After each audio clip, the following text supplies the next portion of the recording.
कि वो हमें इस प्रकार की बुद्धि प्रदान करें कि हम बाबा का गुणगान कर सकें और आज के सत्संग में कुछ हम बोल सकें ऐसा, क्योंकि गणेश जी ही बुद्धि और ज्ञान के देने वाले हैं।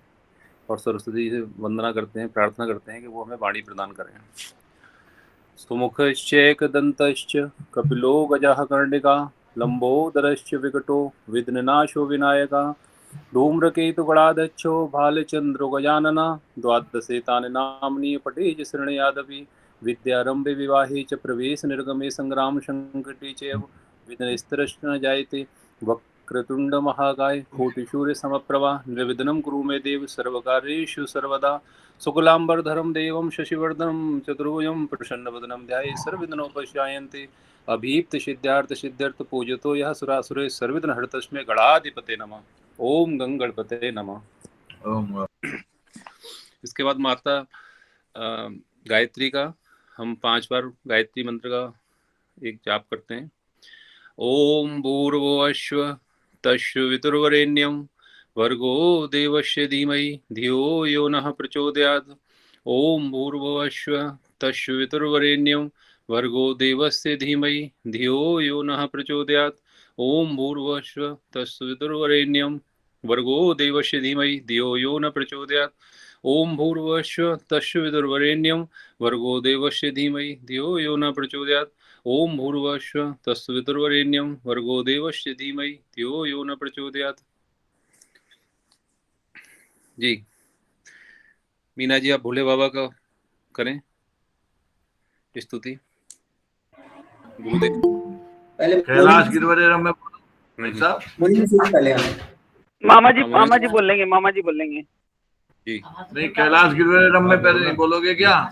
हाँ बिल्कुल, बोलिए बोलिए, आप बोलिए। हाँ बोलिए। ओम कैलाश गिरवरे रम्ये निवसन्तं सुशान्तिभिः तं मुनिं सततं वन्दे सदा कारुण्यरूपिणम्।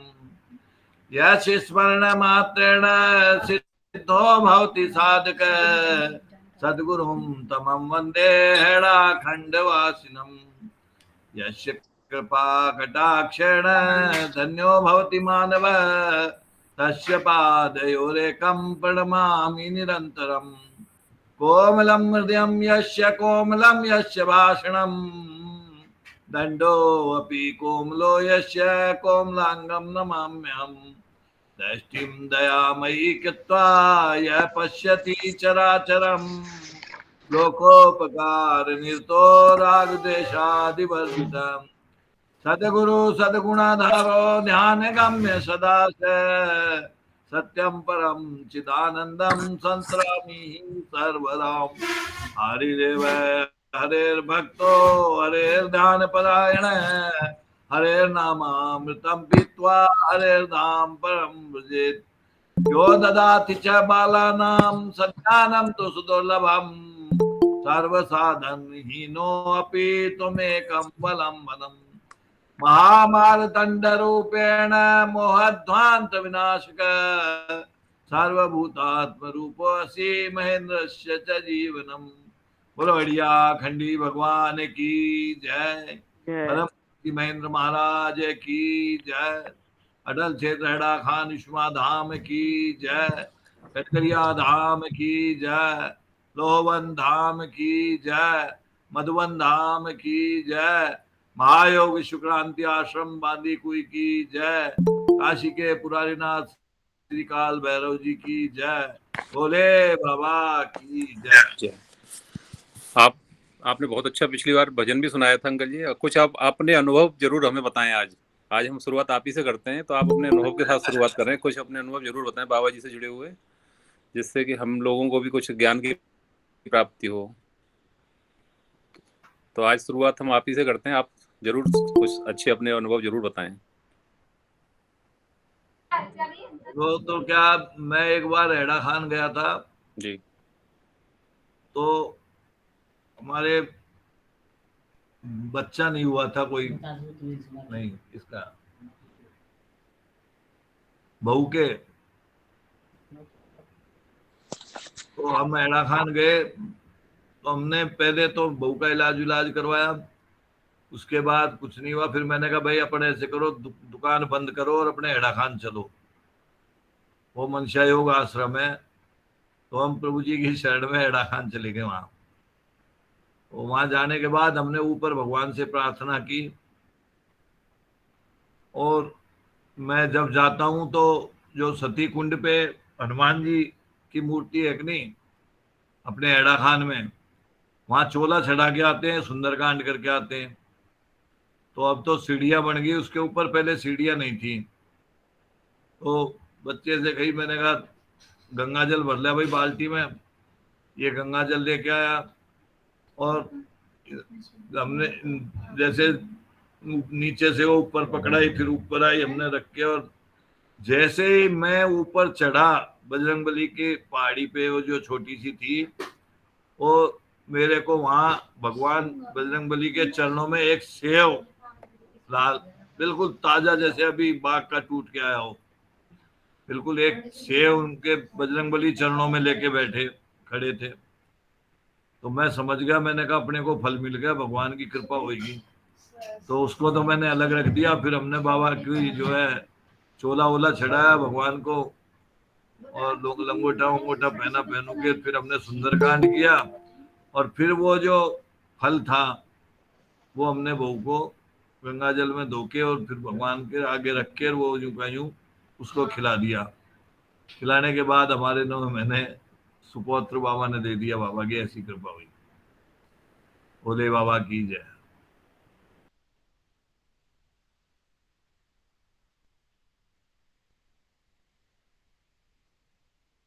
आवाज, माइक खोलो, माइक। जी मीना जी, जी जी, मैं भोले बाबा मैं भी की जय। मैं भी एक अनुभव अपना बताना चाहती हूँ कि बिल्कुल। जब मेरी मेरी बहू भी जब प्रेग्नेंट थी, और डॉक्टर्स ने कह रखा था कि बहुत कॉम्प्लिकेटेड केस है, लेकिन जब वो मतलब एक दिन सपने में बाबा आए, और गोद गोद में बच्चा ले रखा उन्होंने एक, ये तो सही है। वो बाबा बच्चा लेके आए और मेरे से कहते हैं, ये ले तेरा मुकुंद माधव, और ला के मुझे दे दिया। फिर मैंने ले लिया, और लेकिन 4 दिन बाद उसकी मतलब वो प्रॉब्लम करने लगी। बहू बोलने लगी, माँ मेरे को तो डॉक्टर के भी जाना है। फिर हम लोग गए, और वाकई में ऐसी प्रॉब्लम हो गई थी कि अगर हम 2 घंटे की भी देरी करते ना, तो बच्चा हमारे हाथ में नहीं आता।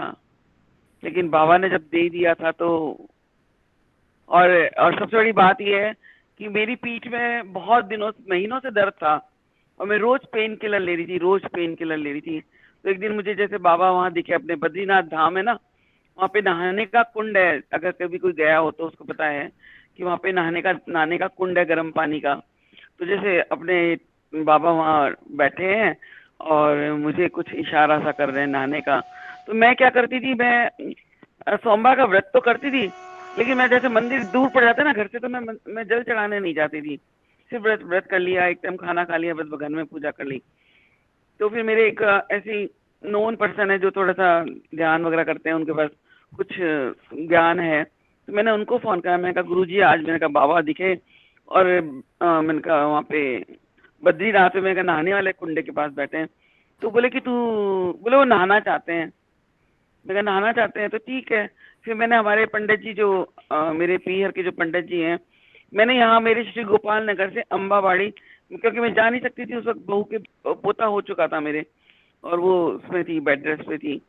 तो मैंने उनको सिर्फ फोन से उनको मैंने सिर्फ संकल्प करवाया। मैं कहा पंडित जी आप मेरा संकल्प करवा दो कि मैं महीने में एक छोटी रुद्री 5.25 किलो दूध की, गाय के दूध की, मैं जरूर करवाऊंगी। मैंने कहा साल भर तक। और आप लोग मानोगे नहीं, जो मेरे इतना दर्द था कि मैं बेड पे सिर्फ लेटी रहती थी, मैं कोई मूवमेंट नहीं कर सकती थी, मैं कोई काम नहीं कर सकती थी, वो मेरा दर्द पता नहीं कब किस वक्त वो गायब हो गया, मुझे पता ही नहीं पड़ा। किस वक्त हो गया मुझे पता ही नहीं पड़ा। और फिर मैंने साल भर तक, जो महीने का मैं एक दिन भी, कोई दिन सोमवार पकड़ लेती थी, और उस दिन मैं पंडित जी को बोलती थी, तो मैं जाके वहाँ रुद्री करवा के आती थी अकेली। मेरी माँ आ जाती थी, बस हम दोनों, माँ और बेटी मिलके दोनों रुद्राभिषेक कराते थे, छोटा सा 5.25 किलो दूध का। और लेकिन बहुत मतलब उस चीज का, बाबा के चमत्कार तो मैंने इतने देखे हैं, मतलब जीवन में बहुत महसूस किया है हर चीज को बाबा की। बाबा को इतना महसूस किया है कि कुछ कह नहीं सकती। क्या बोलूं, मतलब एक जो जीवन है वो अगर एक किताब भी लिखी जाए ना तो शायद तब पूरी पड़ेगी जाके वो। इतने अनुभव है, इतना उनका एक एहसास, उनकी शक्ति का एहसास, उनका जैसे कि अब जैसे वहाँ मेरे वहाँ पीहर में मैंने एक दफे बहुत साल पहले में जब मतलब शादी भी नहीं हुई थी मेरी, उस वक्त बाबा का एक चित्र आया था फोटे फेटा बांधे हुए, जो अभी अपन अपन कई दफे किसी के पास अपन डालते हैं, तो वो फर्स्ट टाइम छपा था और वो हेडा खान से चित्र आया था। कैलेंडर आया था, पूरा कैलेंडर। तो मैंने मेरी राखी राखी आई थी, तो मम्मा ने जो भाइयों को राखी बांधने के जो पैसे दिए थे उससे मैंने उस चित्र को फ्रेम करवा के घर में लगा दिया था। अब अंजना तुम मानोगी नहीं, जैसे वो चित्र है उसके सामने जब आप बैठ जाओ ना तो वो ऐसा लगता है जहां आप देख रहे हो ना वहीं बाबा आपको देख रहे हैं। मतलब वो बोलता हुआ चित्र, उसकी आंखें ऐसी बोलती हुई है। और जब मैं बैठ जाती थी और मेरे को कुछ प्रॉब्लम होती थी, मैं बोलती थी बाबा ऐसा हो रहा है, मैं मतलब चित्र से बातें करती थी कि बाबा ये नहीं होना चाहिए, देखो बाबा ऐसे गलत हो रहा है। और जिस चीज को मैं कहती थी ना बाबा ये नहीं होना चाहिए था, वो होती नहीं थी। फिर वो चीज वो होती नहीं थी, वो चीज टल जाती थी कि देखो बाबा ऐसा हो रहा है, देखो बाबा ऐसा हो रहा है। उस चित्र के सामने बैठ के शिकायतें करते थे या कुछ भी जो बोलते थे ना कि बाबा देखो ये गलत हो रहा है, तो वो काम फिर टल ही जाता था कि वो काम होता ही नहीं था राइट नाउ। तो वो इतना कृपा देखिए ना बाबा की कि आज ये लगता है कि शायद बाबा नहीं होते तो हम ये जीवन जी ही नहीं पाते जो आज हम जी रहे हैं।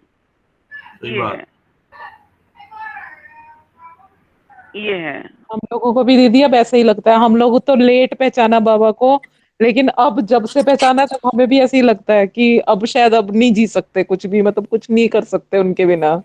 नहीं। अब हम एक एक पल, एक एक क्षण, मतलब मैं मेरा एक वो गजल है जगजीत और चित्रा की, अगर सबने सुनी हो, कि मैंने जीवन में सिर्फ वही उतार रखी है कि मेरे दिल में तू ही तू है, दिल की दवा क्या करूं, दिल भी तू है, जान भी तू है, तुझ पे फिदा क्या करूं। बस मैं ये सोचती, दिल भी तू है, जान भी तू है, तुझ पे फिदा क्या करें हम। जी यही जीवन का है। भोले बाबा की बहुत अच्छा आपने प्रसंग बताया अपना, और अंकल जी ने बहुत अच्छा प्रसंग बताया कि किस प्रकार बाबा ने आपके जीवन में जैसे छोटे फूल खिला के और आपके जीवन में खुशियां लाए बाबा।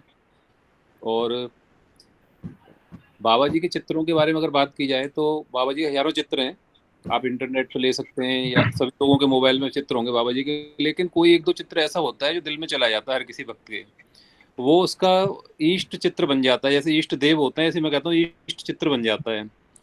तो बाबा जी का एक वो ऊपर पहने हुए नए वाले स्वरूप में टोपी वाला जो है, वो मेरा बहुत पसंदीदा चित्र है। और जब भी मैं आरती वगैरह करता हूँ तो मुझे ऐसा लगता है साक्षात महादेव उसमें से झांक रहे हैं अंदर से। दो चित्र मुझे बहुत पसंद है बाबा जी के, एक डमरू लेके बैठे हुए हैं वो वाला, और एक वो। सभी लोगों को कोई ना कोई चित्र बाबा जी का दिल को छू जाता है। आपको पगड़ी वाला बहुत पसंद आया है, मुझे वो वाला पसंद आया था बाबा जी के।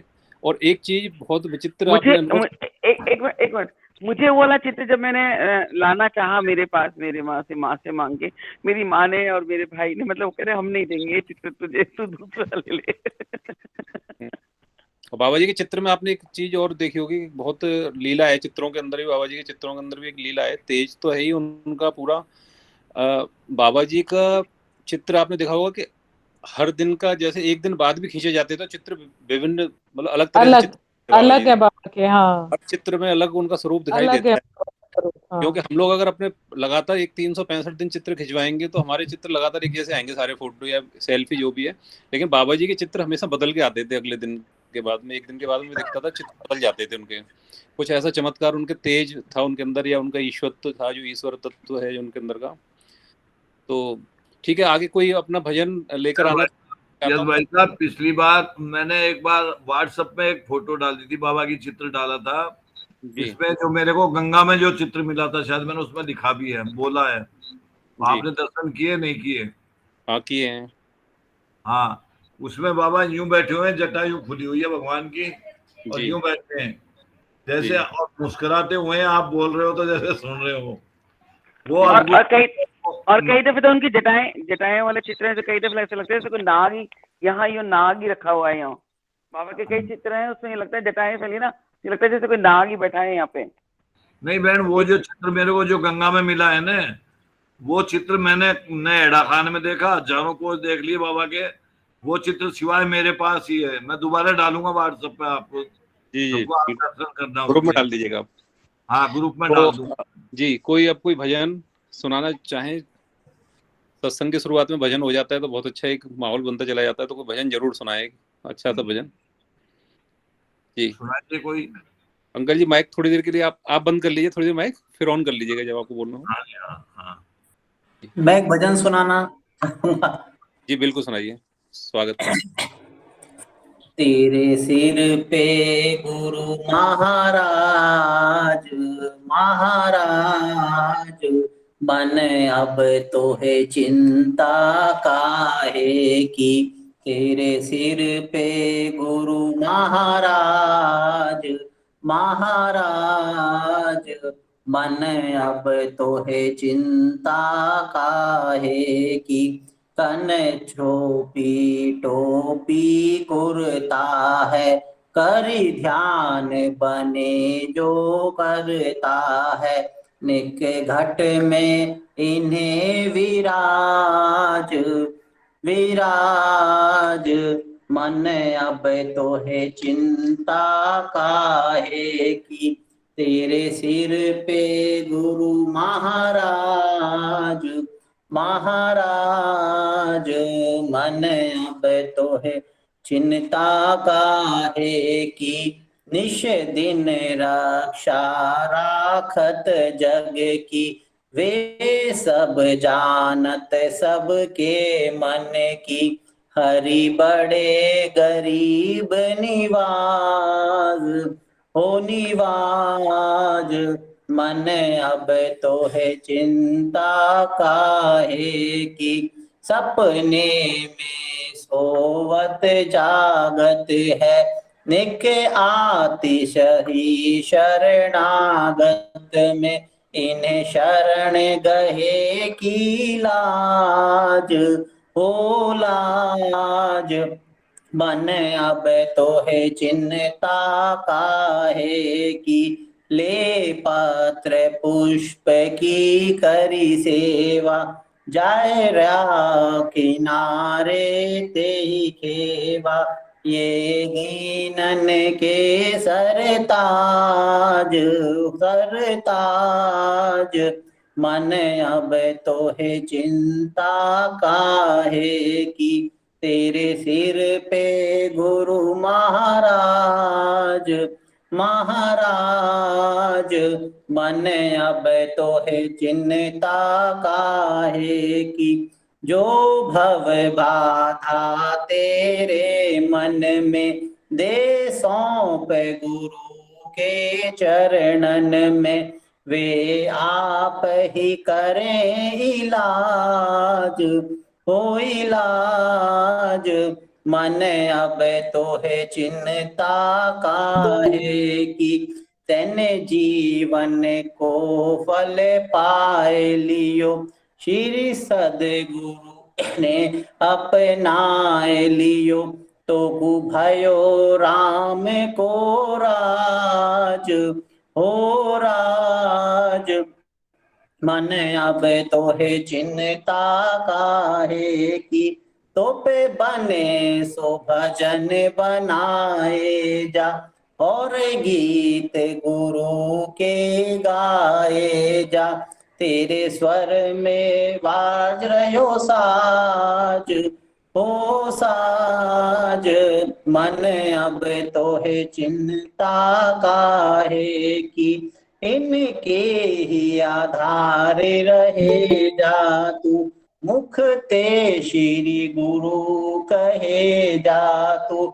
निक घट से बोले आवाज, आवाज मन अब तो है चिंता काहे की।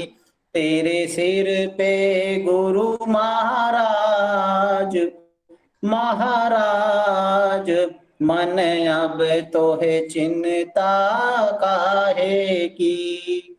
भोले बाबा की जय। परम गुरु श्री महेंद्र महाराज की जय। बहुत अच्छा। मन तो ही चिंता काहे की। जो गुरु अब हमारे सर पे आ गए हैं और गुरु का हम्म, आशीर्वाद हमारे सर पर है, तो हमें चिंता की अब कोई विषय बचा नहीं है। हमें चिंता नहीं करनी है, क्योंकि वो हमारी चिंता में हर समय रहते हैं। और कोई अब भक्त, कोई भजन? मामा जी सुनाएंगे, मामा जी मनीष गुप्ता जो आईडी है ना वो। श्यामू जी मामा जी जी आप सुनाओ। अब आप माइक ऑन करो, माइक ऑन करो। माइक ऑफ है मामा जी आपका।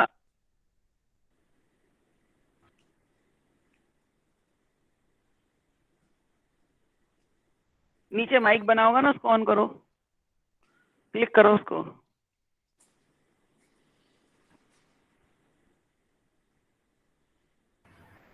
हाँ। भोले बाबा की जय। भोले बाबा की जय। जी भजन सुनाइए आप।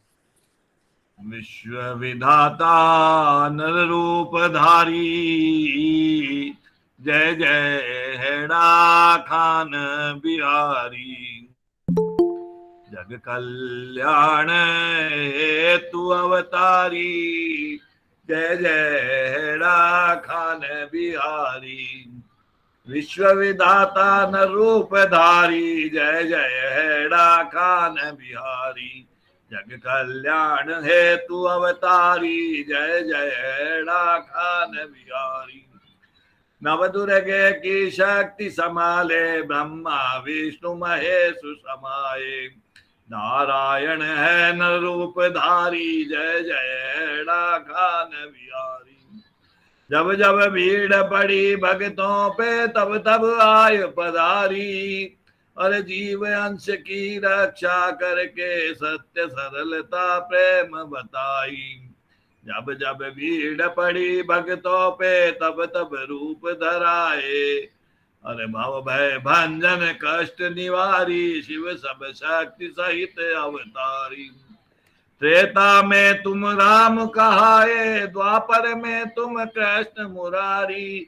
और कलयुग में नर रूप धर आए, आए बाबा एड़ा खान बिहारी। त्रेता में तुम राम कहाए, द्वापर में तुम कृष्ण मुरारी। कलयुग में नर रूप धर आए, आए हेड़ा खान बिहारी। ज्ञान योग के ब्रह्म में आकर, भक्ति योग की भक्ति भुला कर, क्रिया योग को बलि मान कर, ढूंढत फिरत महाअवतारी। कहते हैं मत बोलो, स्वयं बोल कर आए हैं देवी से त्रिपुरारी। अरे देवो तुम सब साथ चलो, मम सी लीला करनी है अति भारी। रूप ने अपना तुम दिखलाना, इसी रूप में मैं दर्शाऊं। राम कृष्ण शंकर त्रिपुरारी। जय जय हेड़ा खान बिहारी, जय जय हेड़ा खान बिहारी। भोले बाबा की जय। भोले बाबा की जय। बहुत अच्छा, बहुत अच्छा, बहुत अच्छा। जय जय हेड़ा खान बिहारी। बहुत अच्छी स्तुति आपने सुनाई, और बहुत बहुत धन्यवाद इसके लिए। आप अपना माइक बंद कर दिए जी अंकल जी। बंद है? नहीं, आवाज आ रही है आपकी, वो पीछे का आ साउंड रही आता है? रहता है। जी जी, नहीं, हाँ धन्यवाद, हो गया बंद। तो भोले बाबा की जय। भोले बाबा ने सभी को एक मंत्र दिया, ओम नमः शिवाय। हेड़ा खान बाबा हमेशा सभी को मंत्र देते थे, ओम नमः शिवाय। वो कहते थे कि ये परमाणु बम से भी ज्यादा शक्तिशाली है, और ओम नमः शिवाय के अंदर ही सारी शक्तियां समाई हुई हैं। वो कहते थे कि आप अपना समय व्यर्थ मत कीजिए इधर उधर की बातों में। अपना समय निकाल कर आप ओम नमः शिवाय का जितना जाप कर सकते हैं, उतनी ही आपके अंदर शक्ति आप इकट्ठी कर सकते हैं। तो ज्यादा से ज्यादा जाप करने के लिए उन्होंने बल दिया था। ज्यादा से ज्यादा जप शक्ति को उन्होंने कहा था कि आपका तपोबल बढ़ाने के लिए जाप करना चाहिए। जब जाप की बात होती है तो जाप दो तरह से किया जाता है। राजेंद्र जी माइक बंद कर दीजिए अपना। राजेंद्र जी माइक बंद कर दीजिए अपना, धन्यवाद। तो एक तो होता है जाप। जाप करने के लिए हम या तो ध्यान कर सकते हैं, मेडिटेशन करके बैठ सकते हैं, उंगलियों पे जाप कर सकते हैं, या फिर माला पर। और जब माला की बात करते हैं तो मैं थोड़ा सा यहाँ पे बात करना चाहूंगा रुद्राक्ष की माला। अगर भगवान शिव हैं और रुद्राक्ष नहीं है, तो आप ये समझ लीजिए कि हम उनसे जुड़ नहीं पा रहे हैं किसी तरह से भी। और भगवान शिव से जुड़ने के लिए रुद्राक्ष का बहुत बड़ा उपयोग है, क्योंकि भगवान शिव ने अपनी भुजाओं में, अपने हाथों में, अपनी गर्दन में, हर जगह रुद्राक्ष को धारण किया हुआ है।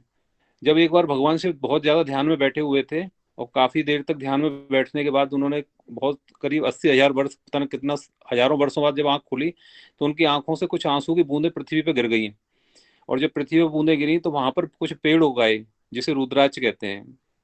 और रुद्राक्ष का मतलब है रुद्र अच्छु, अच्छु माने आंसू और रुद्र माने भगवान शिव, भगवान शिव के आंसू। ये हिमालय के दुर्गम स्थानों पर पाए जाते हैं इसके वृक्ष। नेपाल में ऊपर जो ऊंची पहाड़ी स्थल है वहां पर पाए जाते हैं, कुछ उत्तराखंड में कुछ स्थलों पर पाए जाते हैं, कुछ हिमाचल प्रदेश में भी हैं इसके वृक्ष। ये दुर्लभ वृक्ष एक माना जाता है। कुछ भूटान के हिस्सों में भी पाए जाते हैं इसके दुर्लभ वृक्ष। रुद्राक्ष की माला, पंचमुखी रुद्राक्ष की माला से ही हमें हमेशा भगवान शिव के ओम नमः शिवाय मंत्र का जाप करना चाहिए। और रुद्राक्ष के वृक्ष पर सभी तरह के रुद्राक्ष लगते हैं। 1 से लेकर 24 मुखी तक रुद्राक्ष हमें पाए जाते हैं। इस पूरी पृथ्वी पर 1 से 24 मुखी तक रुद्राक्ष पाए जाते हैं। हर रुद्राक्ष का अपना अलग प्रभाव होता है। एक वृक्ष एक पूरे जीवन काल में एक मुखी एक रुद्राक्ष देता है। 100 में से, हजारों में से एक वृक्ष के ऊपर एक मुखी रुद्राक्ष आता है। और नेपाल में राजा को भगवान विष्णु का प्रतिनिधि माना जाता है, भगवान शिव का प्रतिनिधि माना जाता है। तो नेपाल में वो राजा कहते थे कि भाई एक मुखी रुद्राक्ष आप लाइए ढूंढकर। तो वो एक मुखी रुद्राक्ष के लिए वहां के गरीब लोग, बहुत सारे पुजारी, बहुत सारे वैसे लोग चले जाते थे पहाड़ों पर और वो रुद्राक्ष ढूंढते रहते थे। और सारे रुद्राक्ष इकट्ठे कर लिए जाते थे। एक मुखी रुद्राक्ष राजा को भेंट कर दिया जाता था। राजा उसके बदले में बहुत सारे स्वर्ण मुद्राएं वगैरह दे देते थे उनको। और वो एक मुखी रुद्राक्ष पशुपतिनाथ मंदिर पर शिवरात्रि को रखवा दिया जाया करता था। सभी रुद्राक्षों के साथ मिलाकर लाखों रुद्राक्ष होते थे, उनमें मिक्स कर दिया जाता था। और वहां बहुत सारे संत महात्मा आते थे तो मुट्ठी भर भर के रुद्राक्ष उनको, जैसे कि पशुपतिनाथ कोई गए होंगे तो रुद्राक्ष की माला अक्सर करके प्रसाद में मिलती है, मुझे मिली थी। तो वो रुद्राक्ष उनको दे दिए जाते थे। तो एक मुखी रुद्राक्ष किसी को भी मिल जाता था, बहुत दुर्लभ होता है। कहते हैं जिसे एक मुखी रुद्राक्ष मिल गया वो साक्षात भगवान शिव को प्राप्त कर गया। बस यही मैं कहना चाहता हूँ यहाँ पर, इस बात को विराम देते हुए। रुद्राक्ष के बारे में थोड़ा सा मैंने जानकारी दी। और रुद्राक्ष को कभी खूंटी पर नहीं लटकाना चाहिए। बहुत सारे लोग रुद्राक्ष की माला जपते हैं और उसे खूंटी पर टांग देते हैं। रुद्राक्ष को कभी भी बाथरूम में नहीं पहन के जाना चाहिए, टॉयलेट में नहीं पहन के जाना चाहिए। रुद्राक्ष को सोते समय भी आप पहन सकते हैं, लेकिन बाथरूम वगैरह जाएं तो उसे उतार के रख दीजिए। जैसे उसको नहीं हमेशा यूज करना चाहिए ऐसी जगहों पर। तो बहुत साफ सफाई से रखना चाहिए और बहुत अच्छा है। और माला, जो जप माला होती है हमारी, उसको कभी भी हमें अपने गले में धारण नहीं करना चाहिए। बस इसी के साथ में विराम देता हूँ इस विषय को। तो बाबा जी ने ओम नमः शिवाय जपमाला कहा है। को गले में धारण क्यों नहीं करना चाहिए भैया? गले में धारण इसलिए नहीं करना चाहिए, जपमाला की शुद्धि का प्रभाव कम हो जाता है। जैसे हमने जपमाला को शुद्ध किया है, शुद्धिकरण किया है, उसका हम मंत्र जपते जाते हैं, शुद्धिकरण हो जाता है। हमारा शरीर उतना ज्यादा शुद्ध नहीं होता है, हम उसको धारण कर लेते हैं। तो हम कहीं भी उसे दिन में पहन के जा रहे हैं, खाते भी हैं, खाना भी खाते हैं, कुछ भी करते हैं, खाते पीते हैं, हम वो बिल्कुल शुद्ध रहना चाहिए। वो उसे पूजा स्थल पर ही रखना चाहिए। जिस माला को आप जाप करें, अपने शौक के लिए आपको पहनना है तो गले में दूसरी रुद्राक्ष की माला आप धारण कर सकते हैं। जैसा आज तक मुझे पुराण में, रुद्र पुराण में और स्कंद पुराण में इसका वर्णन है। आप इसमें पढ़ लीजिए इसके बारे में कि रुद्राक्ष को किस तरह एक रुद्राक्ष जैसे गले में डाल रखा है महाराज जी का, तो ऐसे नहीं डाल सकते क्या गले में? नहीं, खाली एक रुद्राक्ष आप धारण कर सकते हो।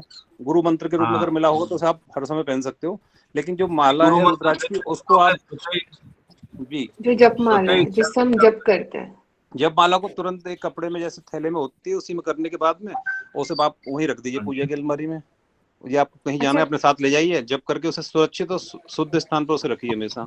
बहुत सारे लोग जब करते हैं गले में पहन लेते हैं, फिर जब करते हैं फिर गले में पहन मैं लेते भी हैं। वही करती हूँ। मुझे लगता है कि वो जब करा तो वो उससे मेरे को भी कुछ शक्ति एनर्जी प्राप्त हो मिल गई। जाएगी या कुछ।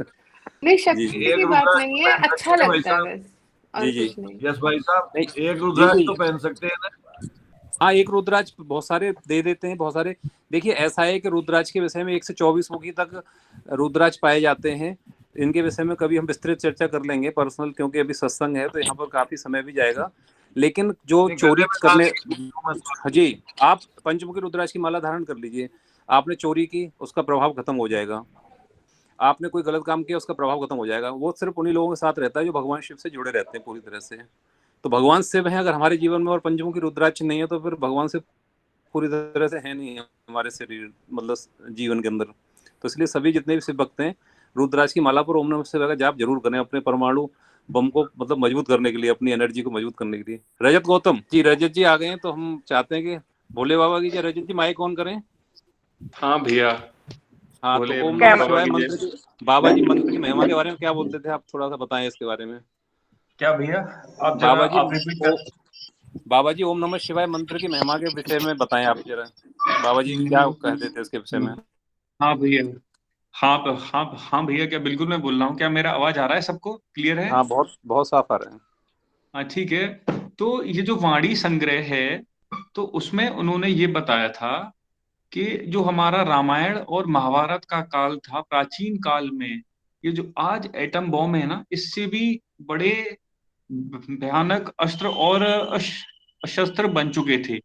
तो उस समय के जो एकदम से अब ऋषियों को बाबा जी द्वारा एक मंत्र दिया गया, और ये मंत्र उस समय के अस्त्रों से भी बहुत शक्तिशाली था, और एक मंत्र बॉम्ब का निर्माण हुआ कि जिसका नाम था ओम नमः शिवाय। और इसमें इतनी शक्ति है, इतनी शक्ति है कि ये आपको ये आज के समय के एटम एटम बम से भी सेव करेगा। और अगर कोई अगर मारा भी जाता है, उस अगर बॉम्ब गिरता है और कोई जब करते करते मारा गया, तो ये इस बात की गारंटी है कि वो एक फ्री सोल के तौर पे बॉर्न होगा, यानी कि जब उसका अगला अब जन्म होगा ना, तो वो बहुत अच्छा होगा अब जन्म। यानी कि हम ओम नमः शिवाय का जाप हम करेंगे तो हमें लाभ ही लाभ है, हमें इसमें नुकसान तो कुछ भी नहीं है। और इसमें जाप के लिए तो कोई समय भी है नहीं है, कि महेंद्र महाराज की जो पुस्तक है नाम साधना, उसमें तो ये कहा गया है कि ये चाहे हमारा ईष्ट मंत्र कोई भी हो, बहुत सारे अब भक्तों का ईष्ट मंत्र कोई और है, मान लीजिए कोई अपना गायत्री मंत्र का जाप करता है, कोई अपना अम्बा काली के मंत्र हैं, या कोई भी मंत्र है अपना आप जाप कर रहे हैं, पर महेंद्र महाराज ने ये कहा है कि आप एक माला का अवश्य जाप कर सकते हैं, उसमें कोई बुराई नहीं है, आपको लाभ ही होगा। तो एक माला का ओम ओम नमः शिवाय का हम सबको वो लाभ करना है। और अगर कोई भक्त ये पूछता है कि और हाँ, मुझे एक बात का और है प्रश्न। एक बार मैं पढ़ रहा था, पाठ कर रहा था वाणी का, बड़ा मुझे आज बोलना भी है इस पे, तो मैं टाइम लूंगा सब भक्तों का, 1 मिनट का। नहीं बिल्कुल बिल्कुल बोलिए, बिल्कुल हम सुनना चाहते हैं। बाबा जी जब हेड़ा खान में जब आए थे, तो 1982 या 1983 में 2 बार पाठ हुआ था। और वो पाठ हुआ था सिखों के हमारे धर्म ग्रंथ का पाठ हुआ था, गुरु ग्रंथ साहिब का 2 बार। बाबा जी ने अखंड पाठ अब करवाया उसका, और उसके बाद में ना अब भंडारा हुआ। तो इन धर्म ग्रंथों के पाठ पे उन्होंने क्या विशेष जोर दिया है। बाबा जी का कहना था कि धर्म ग्रंथों के जो शब्द होते हैं ना, उनमें मंत्रों की जितनी ही शक्ति होती है, तो हमें नियमित पाठ करना चाहिए। और हम लोग तो हेड़ाखंडी हम समाज से आ रहे हैं, तो हमें बाबा जी की जो वाणी है, वाणी की जो पीडीएफ है मुझ पे अवेलेबल है, मैं ग्रुप में भी अब डाला था, मैंने अब डाल दूंगा। तो हमें उसका नियमित 1 पेज का पाठ करना चाहिए, तो हम बाबा जी ने जो बोला है, हम उससे एकदम से अटैच होंगे। और उन्होंने यही कहा है कि हमें ना सद ग्रंथों का पाठ करना अब चाहिए, चाहे आप कुछ भी करिए, आप रामायण क्या पढ़िए, क्या दिव्य कथा अमृत पढ़िए, और पर लेकिन वाणी का पाठ अवश्य करिए, 1 पेज उसका नियमित पढ़िए। बस इसमें क्या यही, और मंत्र की शक्ति तो बहुत ज्यादा है, हमें मंत्र का ही जाप करना है, और ओम नमः शिवाय का।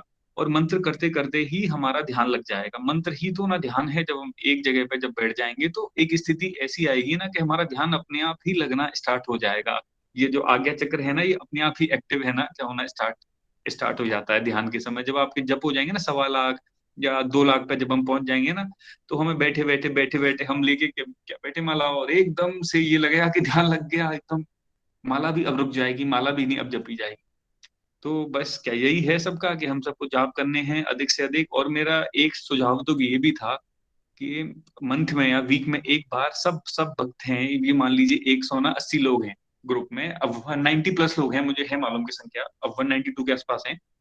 तो हम सबको एक समय करना चाहिए फिक्स, और हम सब लोगों को मैक्सिमम क्या जितने आ सके, कम से कम 50 लोग तो आएंगे ना, हम सब लोगों को संग बैठ के ना जाप करने अब चाहिए। उससे ना ऊर्जा बहुत क्रिएट होगी ऊर्जा, कोई कहीं पे है कोई कहीं पे है अपना, तो सब लोग जाप करेंगे।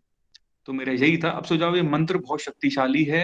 अगर मंत्र जाप करते करते डेथ भी होती है ना, तो भी हमारा अगला अब जन्म एकदम फ्री होगा, हमें कोई चिंता की बात नहीं है। मंत्र तो वैसे तो सेव करेगा ही हमें। तो इसलिए सबको ओम नमः शिवाय, भोले बाबा की जय, प्रणाम। ग्रुप चैट के लिए रजत ऑलरेडी 5 बजे का टाइम डिसाइडेड है, जो कुलदीप भैया रोज फॉरवर्ड करते हैं। तो उसमें पहले ओम गंग गणपते नमः, और फिर ये बात एक्चुअली मेरे दिमाग में बहुत दिनों से आ रही है, पर मैं क्योंकि बहुत नई हूँ बाबा से और बहुत सारे सीनियर भक्तों से बहुत छोटी हूँ, तो मेरे को कहने में संकोच हो रहा था। पर अभी ये बात का एक सिरा सा मुझे मिला है, तो मैं कह देना चाहती हूँ कि मैंने देखा कि फेसबुक पे भी हमारे, मतलब बाहर की कंट्रीज की मैं बात नहीं कर रही हूँ, बट हमारी अपनी कंट्री के बहुत सारे फेसबुक ग्रुप्स बने हुए हैं, और करीब 6-7 ग्रुप्स हैं, और ले दे करके मतलब लगभग लगभग कुछ मेंबर्स छोड़ करके बाकी सारे ऑलमोस्ट हम ही जो है वही हर ग्रुप में है। तो क्यों ना इन सबको संकलित करके एक संगठन की तरह एक ग्रुप बनाया जाए, जिससे कि उसी ग्रुप की स्ट्रेंथ रहे, और सब जगह पोस्ट करना, सब जगह उससे भी एक ही जगह फोकस हम लोगों का रहे कि ये बाबा का ग्रुप है, एक परिवार है, एक बाबा, हम उनके बच्चे, एक परिवार, है ना। तो हमारी ही कंट्री के अगर आज 6 ग्रुप है, फिर कल कोई और एक नया ग्रुप बना लेगा, नहीं, और वो इसके एक छोटा सा वो बात जो कहना है चाहता हूँ। ऐसा है ना, ग्रुप कुछ भाषाई आधार पर भी हैं। जैसे मैंने देखा एक पश्चिम बंगाल का ग्रुप है, तो वो भाषाई आधार का ग्रुप है। हम वो उसकी लोग बात अपना नहीं, अपना वो उसमें अपनी कोई भाषा हर्ज में नहीं उसमें। है। हाँ, ना ना, उसमें कोई हर्ज नहीं है, बिल्कुल। वो तो वो अलग ही बात हो जाती है फिर। जैसे मान लीजिए साउथ इंडिया का कोई ग्रुप अगर होगा, तो ऑब्वियसली उनको लैंग्वेज इश्यूज होंगे, तो उनको ज्यादा सेंस ऑफ बिलोंगिंग आता है अपनी भाषा जहाँ पे हो जाती है, तो समझ में आता है। सेंस ऑफ बिलोंगिंग से भी ज्यादा समझ में आता है कि कहाँ क्या जा रहा है, तो वो तो इम्पोर्टेंट हो जाता है। लेकिन जो एक ही भाषा के अगर 4-5 ग्रुप्स हैं, तो वो सब कोऑर्डिनेट करके और सब एक जगह उनको कंसाइज वे में एक ग्रुप बनाया जाए, जिसमें कि स्ट्रेंथ रहे। और जो जाप का समय है, अब अलग से एक हमारे ग्रुप का जाप का समय ना होकर के, जो हैराखंडी समाज की तरफ से जो 5 बजे का एक वो है, अगर हम 50 हैं और वहां 5,000 हैं, तो उधर ज्यादा संगठन की शक्ति होगी ना, वो वाइब्रेशन ज्यादा क्रिएट होंगे। तो 5 बजे का समय ही पकड़ा जाए। और मैंने करके देखा है, 15 मिनट से ज्यादा नहीं लगते, 15 मिनट भी नहीं लगते, 10 मिनट का बस होता है कि हमको बस बैठना है, और 10 मिनट से 15 मिनट के बीच में हमारी 5 मालाएं ओम नमः शिवाय की, और ओम गंगणपते नमः और महामृत्युंजय जाप, ये पूरा हो जाता है। बस हमको उसके लिए कमिटेड होकर के बैठना पड़ेगा, जो कि धीरे धीरे वो कमिटमेंट भी बाबा ही देने वाले हैं, हमारे बस का तो कुछ है नहीं। तो वो 5 बजे का समय ही लोग जो है अपने अलार्म एक लगा ले, 5 मिनट आगे पीछे तो इतना तो बाबा भी माफ कर ही देंगे शायद, पता नहीं। नहीं नहीं, बहुत अच्छा। आपने सुबह सुबह पर प्रातः काल का, आपने हाँ, प्रातः काल का कहा है ना? प्रातः काल का नहीं, शाम का है ना, अच्छा, शाम का कलेक्टिव है। कलेक्टिव नहीं, चैंटिंग। शाम, शाम को तो कुलदीप भैया रोज डालते हैं रिमाइंडर शाम को ग्रुप तो में। सभी लोग ऑफिस में भी होते हैं, इधर उधर होते हैं। मैं तो शाम को 5 बजे से 6 बजे बीच में ड्राइव कर रहा होता हूँ, ऑफिस से घर जा रहा होता हूँ। मानसिक करो सुबह का ना, ज्यादा माला अच्छा है, लेके सुबह बैठना का ज्यादा जरूरी अच्छा है। होता है। सुबह तो सब 5 बजे कुछ नहीं कर रहे होते हैं, और नहीं सुबह के भैया, टाइम मेरा पे कहने का, ब्रह्मांड पूरा शांत होता है। सुबह के समय आपने देखो ब्रह्मांड शांत होता है, टाइम से जगना भी सीख जाएंगे कुछ लोग, हम भी सीख जाएंगे। सुबह का तो जो ध्यान करते हैं, जो जाप करते हैं, वो तो करते ही हैं सब लोग, जो अपनी तरफ से करते हैं एफर्ट, वो तो करते ही हैं। पर जो कलेक्टिव चैंटिंग की बात हो रही थी, वो हैराखंडी समाज की वजह तरफ से रोज रिमाइंडर आता है, कुलदीप भैया ग्रुप में चलिए ठीक है, फॉरवर्ड करते हैं। इस विषय पर बात करेंगे तो जरूर। इसलिए मैंने वो बोला था। इस विषय पर भी ठीक, हम लोग चर्चा करते हैं। आज बहुत सारे नए लोग ग्रुप में जुड़े हुए हैं, तो मैं चाहता हूँ अभिषेक, भोले अभिषेक बाबा आप के आए जन्म और अपना थोड़ा में सा अनुभव बताएं। अभिषेक, शिवाय। अपना माइक ऑन करिए जी, और भोले बाबा सामने की आइए जय। कैमरे के। आप बिल्कुल प्रॉपर चेहरा नहीं आ रहा आपका। हाँ, कहाँ से हैं आप, और अपने बारे में थोड़ा बताएं। बाबा जी से आपका क्या, कैसे सफर आपका शुरू हुआ है? मैं सर करौली जिले से हूँ। करौली जिले से हूँ साहब। और मैं अभी जुड़ा हूँ भोले बाबा ग्रुप में। जी मैं जी। मुश्किल से 1 महीना हुआ होगा सर। हम्म। तो मेरे को सर बहुत अच्छा लगता है, जैसे आपको सुनता रहता हूँ सिर्फ मैं, बस ये है सर। नहीं और नहीं, एक बहुत अच्छा एक लगता तो आप है। सर ना कहें किसी को, सब आपके गुरु भाई हैं। तो अच्छा अच्छा भोले भैया। बाबा की जय ही बोला जाता है, बाकी संबोधन आप कर ठीक। सकते हैं किसी भी चीज से। खाली भोले बाबा की जय जी बोलें जी और अपनी बात कहें पूरी। कोई यहाँ सर जी नहीं है, जी सब जी। आपके भाई हैं सब। जी। अच्छा जी अच्छा जी। मैं पहली बार जुड़ा हूँ ना, इसलिए सर मेरे को थोड़ा सा निकल तो जाता है इस आपको वजह से। आपको नहीं, कोई नहीं। आपको बाबा जी के ग्रुप के विषय में कैसे जानकारी हुई, कैसे आप बाबा जी को जान पाए, या आपके पहले से जानते हैं, या आपके परिवार में लोग जानते हैं, उस तरह से कुछ बताएं। नहीं भैया, मेरे से एक फ्रेंड है, दौसा के हैं वो। जी तो जी उनके माध्यम से मैं जुड़ा था इसमें। जी। तो मैं काफी परेशान रहता था, कभी क्या, तो फिर मेरे को उसने बताया कि आप ऐसे करो, एक बार वहां आके देखो, बांदीकुई में स्थान है बहुत अच्छा एक। तो हम्म। मैं वहां पे आया था, उनके माध्यम से आया था। दौसा के हैं विवेक जी शर्मा। हम्म। तो उनके माध्यम से मैं जुड़ा हूँ। तब से मेरा मतलब वो अपने आप में थोड़ा मतलब ऐसा रहता है, एनर्जेटिक फील रहती है मेरे को। पहले मैं बहुत अच्छा, परेशान रहता था, कभी क्या अलग अलग तरह के थॉट आते थे दिमाग में। अभी और अनुभव बहुत आपको अच्छा आ ज्यादा, रहा है बाबा जी के साथ जुड़ने के बाद? बिल्कुल बहुत अच्छा रहा है, बहुत अच्छा। मैं मन शांत हो रहा है? हाँ बिल्कुल। और मैं तो आपको सुनता रहता हूँ, उसी में मेरे को बहुत खुशी होती है, मतलब ऐसे सुनता रहता हूँ बस। नहीं, कोई नहीं, आप बाबा और जी से जुड़े हैं तो मीना जी कुछ कहना चाहती है, मीना जी से बात करें। जी जी मीना जी। जी। बांदीकुई का जो स्थान है उसके बारे में मैं कुछ बताना चाहती हूँ। हाँ जी। जब 1970 में जब बाबा आए थे, प्रकट हुए थे, श्यामू बाबा जी बहुत अच्छी तरह जानते हैं, जब बाबा बांदीकुई आए और बांदीकुई में बाबा ने इस आश्रम की बाबा ने स्थापना की। यहाँ पे बाबा ने हवन किया, यहाँ पे बाबा ने मंदिर की नींव रखी और बाबा मतलब बाबा के भक्तों ने यहाँ इसके लिए, इस जगह के लिए बहुत प्रयास किए। और यहाँ की जो मूर्तियां थी वो बनवा के बाबा ने जो मेरे मामा हैं, परिवार है, जो अनिल भट्ट जी हैं, उनके परिवार के पास रखी थी। वो नित्य पूजा होती थी। लेकिन इस आश्रम की खासियत ये थी कि यहाँ पे काल भैरव की मूर्ति विराजित थी हमेशा से, शुरू से लेके काल भैरव वहाँ हमेशा विराजित रहे। और वहाँ का चमत्कार तो, और मैंने भी देखा, मतलब बहुत महसूस किया, क्योंकि जाके जाके मंदिर तो आज बना है वो 2 साल से, लेकिन इसकी महत्ता कभी कम नहीं हुई। आज 40 साल के अंदर, 50 साल के अंदर जो इस आश्रम की महत्ता है, जो इसकी वाइब्रेशंस हैं, जो वो कम नहीं हुई इसमें यहाँ पे। और मंदिर का जो भी है वो अनिल भट्ट जी ने बहुत प्रयास किए, लोगों से सहयोग लिया और आज इसको एक भव्य रूप प्रदान करा है इसको। बाबा लेकिन जी के इसकी जितने विग्रह हैं, बाबा जी के जितने हाँ विग्रह हैं, बाबा जी स्वयं विराजमान होते हैं उनमें, विग्रहों में अपने। हाँ, नहीं, ये बाबा खुद ही इस आश्रम की नींव बाबा ही रख के गए थे। यहाँ बाबा जो हवन कुंड बना हुआ है ना, जो जहाँ पे हवन होता है, इस हवन कुंड में बाबा ने हवन किया था। बाबा हेडा खान वाले बाबा ने वहाँ पे हवन किया था। उस वक्त मैं 4-5 साल की थी यश, और मैं वहां थी, मैं उस वक्त वहां थी, मतलब वहां उस वक्त मैं थी। मैं अपने आप को, मतलब मैं जब कल भी त्रिभुवन से बात कर रही थी, तो मैं अपने आप को बहुत एनर्जेटिक और बहुत ज्यादा एक वो पॉजिटिव वेव से मतलब मैं जी त्रिभुवन को जी ये कहती, मेरे को रील की तरह सारी पिक्चर चल रही है मेरे आंखों के आगे जी कि जी। कैसे बाबा आज का वो आज था। आज बहुत सारे नए लोग जुड़े हैं, मैं चाहता हूँ सभी लोग अपना परिचय दें। अभी अभिषेक जी ने अपने बारे में बताया, बहुत अच्छा लगा। आप हमारे परिवार के साथ जुड़िए, आपको निसंदेह मानसिक शांति भी मिलेगी और बाबा जी के साथ जुड़ते जाएंगे, ओम नमः शिवाय जपते जाएंगे, बहुत आपका मार्ग सुगम होता जाएगा जीवन का। यहाँ पर आपको आध्यात्मिक शांति भी मिलेगी, मानसिक शांति मिलेगी, जीवन की हर उन्नति का द्वार बाबा के दरबार में है सभी के लिए। और बाबा साक्षात शिव हैं। आप ये मान लीजिए कि आप किसी बाबा या कहीं किसी महात्मा संत से नहीं जुड़े हो, आप साक्षात भगवान शिव से जुड़ गए हो। और ये आपको बहुत जल्दी रियलाइज हो जाएगा कि भगवान शिव से ही जुड़ गए हो आप। तो मैं चाहता हूँ कि बहुत सारे नए लोग हैं आज ग्रुप में आए हुए हैं। और आज मैं चाहता हूँ आज एक रजनी शर्मा है, चंद्रा रजनी गर्ग जी। शर्मा है। जी जी जी, चंद्रा गर्ग जी। चंद्रा गर्ग जी, मेरी आवाज आ रही है? अपना माइक खोल लीजिए। हेलो। जी। हाँ जी, नमस्कार। ओम नमः शिवाय जी, बताइए। भोले बाबा भोले की जय। बाबा की जय। हाँ। जी मैं ललिता जी के संपर्क में आई, वो मेरी अच्छी सहेली हैं जी जी और उनके थ्रू ही मैं आपके ग्रुप में जुड़ी हूँ। और मुझे बहुत जब से मैं जुड़ी हूँ, जब से मैंने ओम नमः शिवाय का जाप करना शुरू किया है, मुझे जी एक मेरा मन शांत रहता है, जो बहुत ज्यादा विचलित रहता था अब थोड़ा शांत रहता है। जी और एक अच्छी, मतलब शरीर में एक, क्या बोलते हैं, स्फूर्ति सी रहती है। मैं काफी टाइम से बीमार हूँ और कई जी जी। सारी प्रॉब्लम्स चल रही हैं, बट जब से मैं जुड़ी हूँ, ओम नमः शिवाय का जाप शुरू किया है, तब से मुझे काफी चेंजेस दिखे हैं, अपने आप में दिखे हैं। जी जी, बिल्कुल बिल्कुल दिखाई देंगे आपको। और आप साक्षात शिव के साथ जुड़ी हुई हैं। बाबा जी क्या है, साक्षात शिव जी का अंश हैं।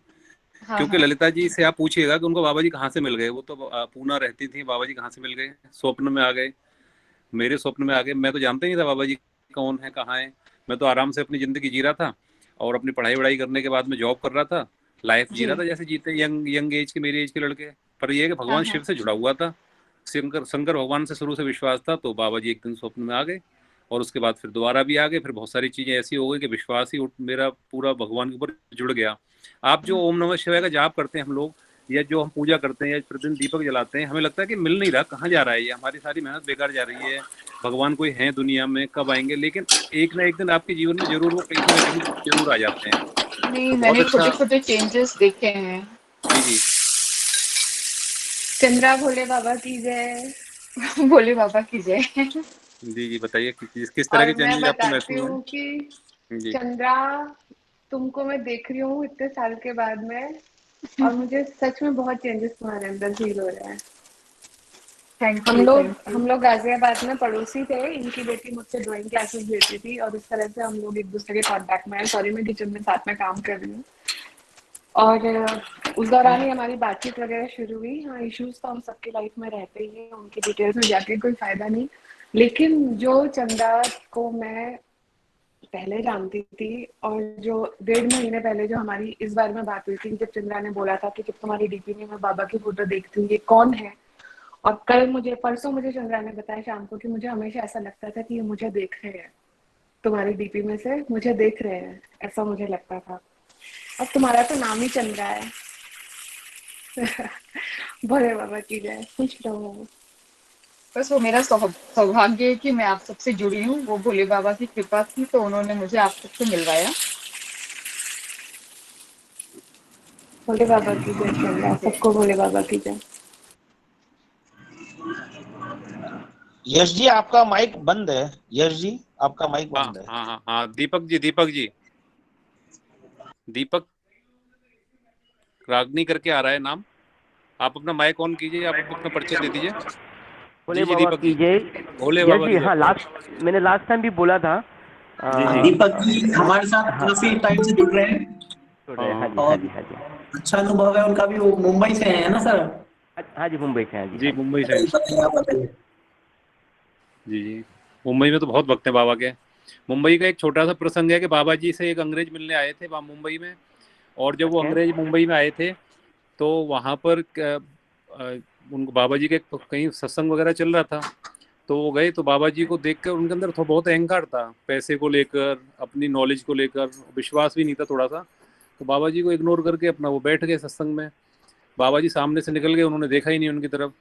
तो बाबा जी को भी अब कहते हैं ना, बाबा जी भी तो देखते हैं कि भाई अगर आपके अंदर प्रेम भाव नहीं तो बाबा जी क्यों आपको पास में अपने लेंगे। तो उसके बाद में बाबा जी ने उनको फिर वो बाबा जी के फ्लैट में चले गए, बाबा जी यहाँ रुके थे वहाँ पर वो चले गए, और वहाँ पर बाबा जी ने उनका रुकने का अरेंजमेंट कर दिया कि आप यहाँ पर आराम कीजिए। बाबा जी हवा के झोंके की तरह आते थे, और पूरे उनके रूम में बिस्तर के आसपास बहुत सारी मेवाएं, ड्राई फ्रूट्स डाल जाते थे, और फिर अचानक हवा के झोंके की तरह गायब हो जाते थे। पूरे रूम में सुगंध हो जाती थी पूरे फ्लैट के अंदर, और 2 मिनट के लिए बाबा जी आते थे फिर चले जाते थे। वो पीछे भागते थे, ना उन्हें सीढ़ियों पर दिखते थे ना रास्ते में दिखते थे, पता नहीं कहाँ दृश्य हो जाते थे। 3 दिन तक यही चलता रहा। फिर अंत में ना तो वो बोले बाबा जी से कुछ, बाबा जी जब सामने आते थे तो बोलते ही नहीं थे कुछ भी, अपने अहंकार में कुछ बोल नहीं पाए, संकोच में, फिर वो वापस चले गए। तो ये मुंबई का उन्होंने खुद लिखा हुआ है, ये पुस्तक में है, आप इसको पढ़ सकते हैं पूरा उनका ये वृतांत। सही है, आप यस जी, सही। बाकी जितने भी अंग्रेज बाबा जी के भक्त आते थे ज्यादातर दिल्ली या मुंबई के थ्रू ही आते थे इंडिया में, तो उनके बहुत सारे अनुभव हैं। और बताऊं, बाबा अंग्रेजी बहुत अच्छी बोलते थे। हाँ, बाबा बाबा अंग्रेजों से अंग्रेज, बात बहुत अच्छी करते थे। बाबा कई कई भाषाओं के जानकार थे बाबा। बाबा सारी कई बार, भाषाएं जानते थे, कई नहीं सारी हाँ भाषाएं, शिव हाँ, तो सारी सारी भाषाएं भाषाएं जानते हैं। हाँ, ये और सारी कोई भाषाएं अपना जानते थे मैं चाहता हूँ कोई अपना कोई अनुभव या भजन अगर सुनाना चाहें तो। अक्षिता जी कुछ कहना चाहती हैं, अक्षिता जी। अच्छा जी, हाँ हाँ, भोले बाबा की जय, भोले बाबा की बोले बाबा जय। की जय। जी हाँ, मैंने मेरे एक्सपीरियंस बताया था। स्टार्टिंग में मैंने महाअवतार बाबा जी का प्रेयर कर रही थी, उनके ग्रुप में थी मैं, और उसमें से क्रिया कुंडलिनी मैंने सीख रही थी, और बहुत सिंसियरली मैंने सीख रही थी मैं। तो वो 1 साल तक मैंने सीखा था। तो इन बिटवीन मैंने एक ऐसे ही वीडियो देखा था कि बाबा जी का, हैडिकन बाबा जी का, तो देखा था। 4 दिन के बाद मुझे वो ड्रीम में आ गए। तो मुझे समझ में नहीं आया था वो ये कौन बाबा जी है। तो मैं उनके सामने एकदम बैठ गई थी। तो उन्होंने मुझे, मैं बोल रही थी उनको कि आप मेरे को आपके पास रख लो। तो बाबा जी बोल रहे थे नहीं, आपको जाना पड़ेगा। तो मैं बहुत शॉक हो गई कि मुझे आपके साथ रहना है, और आप क्यों बोल रहे हैं मेरे को जाने के लिए। तो उन्होंने बोला तुम्हारे जो जो रहते हैं तुम्हारे जो क्या बोलते हैं तुम मेरे साथ चिपकना नहीं, अपने जो नॉलेज है खुद ढूंढ लेना, ठीक है? तो इतना आसानी से तुमको कुछ नहीं मिलेगा, जाओ। ऐसे उन्होंने मतलब इनडायरेक्टली मुझे बोला उन्होंने। तो मुझे कुछ ये हुआ कि हम लोग कभी भी सोचते हैं ना वैसे कि हम लोग कोई भी चीज में चिपक जाएंगे तो हम लोगों को कुछ फटाक से मिल जाएगा। तो बाबा जी वो मुझे इनडायरेक्टली बोल रहे थे तुमको साधना करना पड़ेगा और अपने आप सब कुछ ढूंढना पड़ेगा और आना पड़ेगा, आगे आना पड़ेगा, खाली मेरे को चिपकने से कुछ नहीं मिलेगा। तो वो मुझे वो इंडिकेशन वो कर रहे थे, तो ये मैंने समझा वैसे बोल रहे हैं। तो मैं जो है वो जो महाअवतार बाबा जी के जो है बहुत प्रेयर कर रही थी, उनके फोटो भी है। तो बाद में भी इन बिटवीन मैंने वो छोड़ दिया था, कुछ हो गया तो मैंने छोड़ दिया। तो मुझे ये कनेक्शन हो गया बाबा जी का, हेडिकन बाबा जी का। तो मेरे को वो समझ में नहीं आ रहा था कि बाबा जी ये कैसे कनेक्शन आ गया।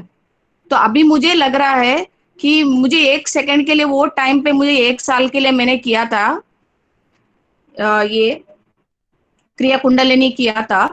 तो वो मुझे बहुत फील हो गया कि आगे से मैं स्पिरिचुअलिटी में थोड़ा देखूंगी कि बराबर मेरे को जम नहीं रहा है।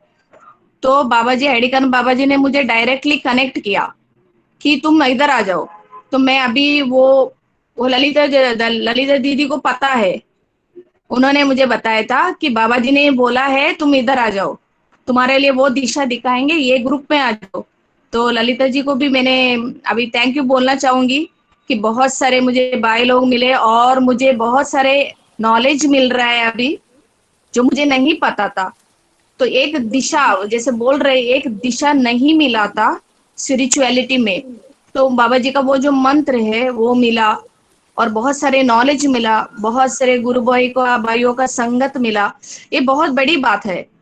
तो मेरे स्पिरिचुअलिटी में ये बहुत ही इम्पोर्टेंट है मेरे जर्नी में। आगे जाके बाबा जी को पता होगा कि मैं कौन सी दिशा में जाऊंगी। तो फिर भी थोड़ा डिसिप्लिन में प्रॉब्लम है मुझे, ये मैं एग्री करूंगी, मुझे इतना डिसिप्लिन नहीं है। तो टाइम के हिसाब से वो भी ठीक हो जाएगा। और जैसे बाबा जी बोलते हैं तुम्हारे अच्छे रखो, स्वभाव अच्छे रखो, अपने आप को क्लियर करो, मन को क्लियर करो, तभी तुम मेरे पास आ सकते हो। तो हमें बहुत क्लियर होना पड़ेगा, ये मैं समझती हूँ। ऐसे जितना हम क्लियर होंगे अंदर से, अंतरंग से हम लोग कितना क्लियर होंगे वैसे हम नजदीक जाएंगे। तो ये बात है। और बाबा जी ने तो 2-3 बार दर्शन दिखा दिया। तो अभी वो तो हमारे बाबा जी है तो वही उन्होंने दिखाया। अभी हमारे तो इतना ये नहीं है कि क्वालिटी नहीं है, कि हमारे क्वालिफिकेशन नहीं है कि बाबा जी हमें ड्रीम्स में आवे। ऐसा तो हम वो लेवल के नहीं है, तो भी आए हैं, हमें बताए कि हम आ सकते हैं, हम आपके ऊपर ब्लेसिंग कर सकते हैं। तो वो मैं समझती हूँ। तो हमें तो करना है, उनके जो भी पाथ उन्होंने दिखाया है, दिशा दिया है, तो हमारे लाइफ को हमें आगे बढ़ाना है और वो लेवल पे हमें जाना है। तो मैं बहुत खुश हूँ ये ग्रुप में आके, आई एम वेरी हैप्पी। और बाबा जी का रोज का फोटो मिल रहा है देखने के लिए। वो तो एक तो ड्रेस है उनके ग्रीन कलर में, उसमें उन्होंने तिलक लगाया, तो वो तो सोने जैसा वो चमकता है। तो हर जो इंसान के लिए अलग अलग वो भाव देता है, जैसे आपके मन हो वैसे आपके भाव। तो वो जो वो जो 3 वो उन्होंने तिलक लगाते, वो ऐसे लगाते हैं, लाइन लगाते हैं, तो उसमें से मुझे शाइनिंग दिखता है, गोल्डन शाइनिंग लगता है। तो मैं बार बार देखती हूँ। तो वही है। और बस थैंक यू। बोले बाबा की भोले जय। भोले बाबा की जय। मैं बताती हूँ कि जो तिलक लगाते हैं मैं और 3 लाइन अंजना वाला, जी जी एक लाइन कहना कैसे। चाहता हूँ। हाँ कहिए आप। जो तिलक लगाते हैं 3 लाइन वाला से त्रिपुंड कहते हैं, त्रिपुंड। हाँ जी अच्छा बोलिए। अच्छा। तो हाँ और मैं और अक्षता का कैसे कनेक्शन हुआ कि उस ग्रुप में मैं भी थी, और एक दिन मैंने किसी बात पे वहां पे लिखा जवाब में भोले बाबा की जय। तो अक्षता का तुरंत मेरे पास मैसेज आया कि ये तो ऐसे बोलते हैं। मैंने बोला हाँ। तो फिर मैंने उस दिन जानबूझ के ही भोले बाबा की जय लिखा था। हाँ यही त्रिपुंड भुवन भैया, अक्षता देखो। वही है भाई। और जानबूझ के भोले बाबा की जय लिखा था, पता नहीं क्यों, कि कोई होगा जानने वाला जिसका कुछ लिंक होगा तो शायद मुझे कोई यहाँ से मिलेगा, ऐसे मेरे अंदर प्रेरणा आई थी उस दिन। और तुरंत अक्षता और मेरी बात हुई और फिर हमने काफी बातें की और फिर मैं भी ग्रुप में तब नई नई थी, अक्षता ने भी ज्वाइन करा और उसके बाद इन्होंने अपने इनके अनुभव भी बहुत अच्छे रहे। और अक्षता मार्ग, हमारा मार्ग भी भोले बाबा और हमारा ध्येय भी भोले बाबा और हमारा ध्यान भी भोले बाबा, और हमारा सब प्यार वही है। भी, हमारा प्यार भी बोले बाबा। हमारा प्रेम भी वही है, हमारे भाव भी वही है, हमारी भक्ति भी वही है। जाकी तो रही भावना जैसी, हरि मूरत देखी त्यों तैसी। जिनको प्रभु जैसा मूरत भाव, देखी तीन तैसी। हाँ, जिसका जैसा तो भाव है उनको हमारा बाबा जी का ध्येय, वही स्वरूप। ध्यान और मार्ग सब वही है। और तुम रास्ते से उठ के सीधे मंजिल के सामने आ गए। ठीक है, तो फिर अब भजन बनता है, आपने भोले खाना बाबा तो की जय। आप किचन में अच्छा हैं, हाँ, खाना भी बना रही मैं है, तो भजन भी सुना दीजिए अब आप एक अच्छा सा। मैं किचन से 2 मिनट में फ्री होके फिर सुनाती हूँ, तब तक कोई और कर ले, है ना? ठीक है, ठीक इसके है। बाद में बात सुनाती हूँ। कोई एक भजन सुनाए रजत, कौन सुना रहे हैं? एक भजन सुनाइए एक बढ़िया सा, हाँ बाबा जी भैया। के कोई भजन हेलो जरूर सुनाए कोई। हेलो हाँ भैया, भजन। क्या मेरा आवाज आ रहा है? हाँ बिल्कुल आ रहा है। एक्चुअली मैं, लेकिन अब भजन तो नहीं है, पर मेरा एक सभी भक्तों से एक रिक्वेस्ट था। एक हम्म, किताब है, फायर ऑफ ट्रांसफॉर्मेशन, जी। भाई गौरा देवी जी। हम्म। अगर हम उस किताब को, वो किताब आपको भी याद होगी ना क्या यश भैया? वो किताब बहुत बहुत, ज्यादा स्पेशल है उसने हमारे, पूरा हम लोगों बाबा के जी को भी लिए। गौरा जी की तरह मुझे भी ट्रांसफॉर्म कर दिया उस किताब ने। मेरा भी मेरा भी हम, हो रहा है। क्या हाँ। Means that I am also in a phase of transformation now, till now. जी। ये क्यों, हम सबका ट्रांसफॉर्मेशन अभी भी हो रहा है। उस किताब का नाम है फायर ऑफ ट्रांसफॉर्मेशन। बाबा जी को हमारी गलतियों से मतलब कि नहीं है, वो तो इसीलिए हमारी लाइफ में आए हैं कि जो कमियां हमसे पहले अब रह गई हैं, हम जिस कारण लौट के आए हैं, उन कमियों को दूर करें और हमें वो मुक्ति के मार्ग पे अब लेके जाएं। दिव्य कथामृत में यही बताया गया है, और हम शाम सदाशिव चरितामृत का पाठ करेंगे तो ये बताया गया है कि बाबा जी सदगुरु हैं। वो प्रार्थना करने पे आए हैं, और वो इसलिए आए हैं कि उन्हें हमें मुक्ति के मार्ग पे लेके अब जाना है। हमारे जो भी थोड़े बहुत मार्क्स कम रह गए हैं हम सबके, और जो इस लाइफ में नहीं तो हम अगली में और करीब अब जाएंगे, यानी कि उन्हें हमें मुक्त करना है। यानी फाइनली मुक्ति करने का मतलब क्या है? दिव्य कथा अमृत में ये बताया गया है कि परम आनंद की अवस्था, कि जिसे कि योगी जन जब ध्यान करते हैं, मतलब कई वर्षों तक, तब वो कुछ क्षण के लिए, सहस्त्रार चक्र जागृत हो जाता है जब। हाँ, वो उसे कुछ केवल क्षण के लिए छू के बस लौट के आते हैं। पर लेकिन बाबा जी की जिस पे कृपा कर दें, वो उस अवस्था को बैठे बैठे ही प्राप्त प्राप्त कर लेता है। प्राप्त कर लेता है, एक बार ओम नमः शिवाय कहने से आ जाती है अवस्था, मालूम है मुझे। हाँ, तो परमानंद। हम सभी लोग उस किताब को पढ़ें एक बार, फायर ऑफ ट्रांसफॉर्मेशन। वो बहुत प्यारी किताब है। लास्ट में गौरा देवी जी को उन्होंने योगिनी का एकदम से अब दिया था, यानी कि तुम योगिनी बन चुकी हो। बाबा जी ने गौरा देवी जी से कहा था। और वेस्ट का जो हमारा कल्चर होता है वो कितना अब डिफरेंट होता है हम सब से। मैं आपसे, मैं भी एक रिक्वेस्ट करना चाहता हूँ। फायर ऑफ हम्म ट्रांसफॉर्मेशन और एज टू एज वाली जो दोनों हम्म किताबें हम्म। हैं, आज आप ग्रुप में डाल देना हाँ बिल्कुल बिल्कुल बिल्कुल सही उनका। भैया, ठीक है ना, आज ही डाल। ऑनलाइन सब लोग उसे ई लर्निंग के थ्रू पढ़ेंगे, और आप आज जरूर डाल दीजिए ग्रुप में। हम्म। ठीक है ना, अभी सत्संग के बाद डाल दीजिएगा, तो सभी लोग हाँ उसको अपने डाउनलोड कर लें, सेव कर लें अपने मोबाइल में, और उसे पढ़ें जरूर, दोनों हाँ, पुस्तकों को। हमें बिल्कुल। हम जरूर पढ़ेंगे fire of transformation, very much interested. जी जी। रजत भाई, वेरी हाँ मच हाँ दीदी, मैं इंटरेस्टेड। सुन रहा हूँ। हाँ थैंक यू थैंक यू। हाँ वो मैं अब डालूंगा। और बस, हम सबकी लाइफ तो ट्रांसफॉर्म होगी, पर लेकिन अब समय समय पे सबके संग होगा। और मैं आज देखता हूँ ना, जब बात हुई थी यश भैया से, आज से करीबन, आप मान सकते हैं, मार्च में हुई थी शायद भैया हम लोगों की बात। हाँ हम सब लोग मार्च हाँ में बात हुई थी यश भैया से। हाँ, और नवंबर या दिसंबर में अब कुलदीप अब भैया से बात करवाई थी, अब यश भैया ने मेरी। तो मिले तो हम सब के देख रहे हैं कि मैं सबको देख रहा हूँ, मैं अपने को भी क्या देख रहा हूँ, हम सब चेंज कर रहे हैं।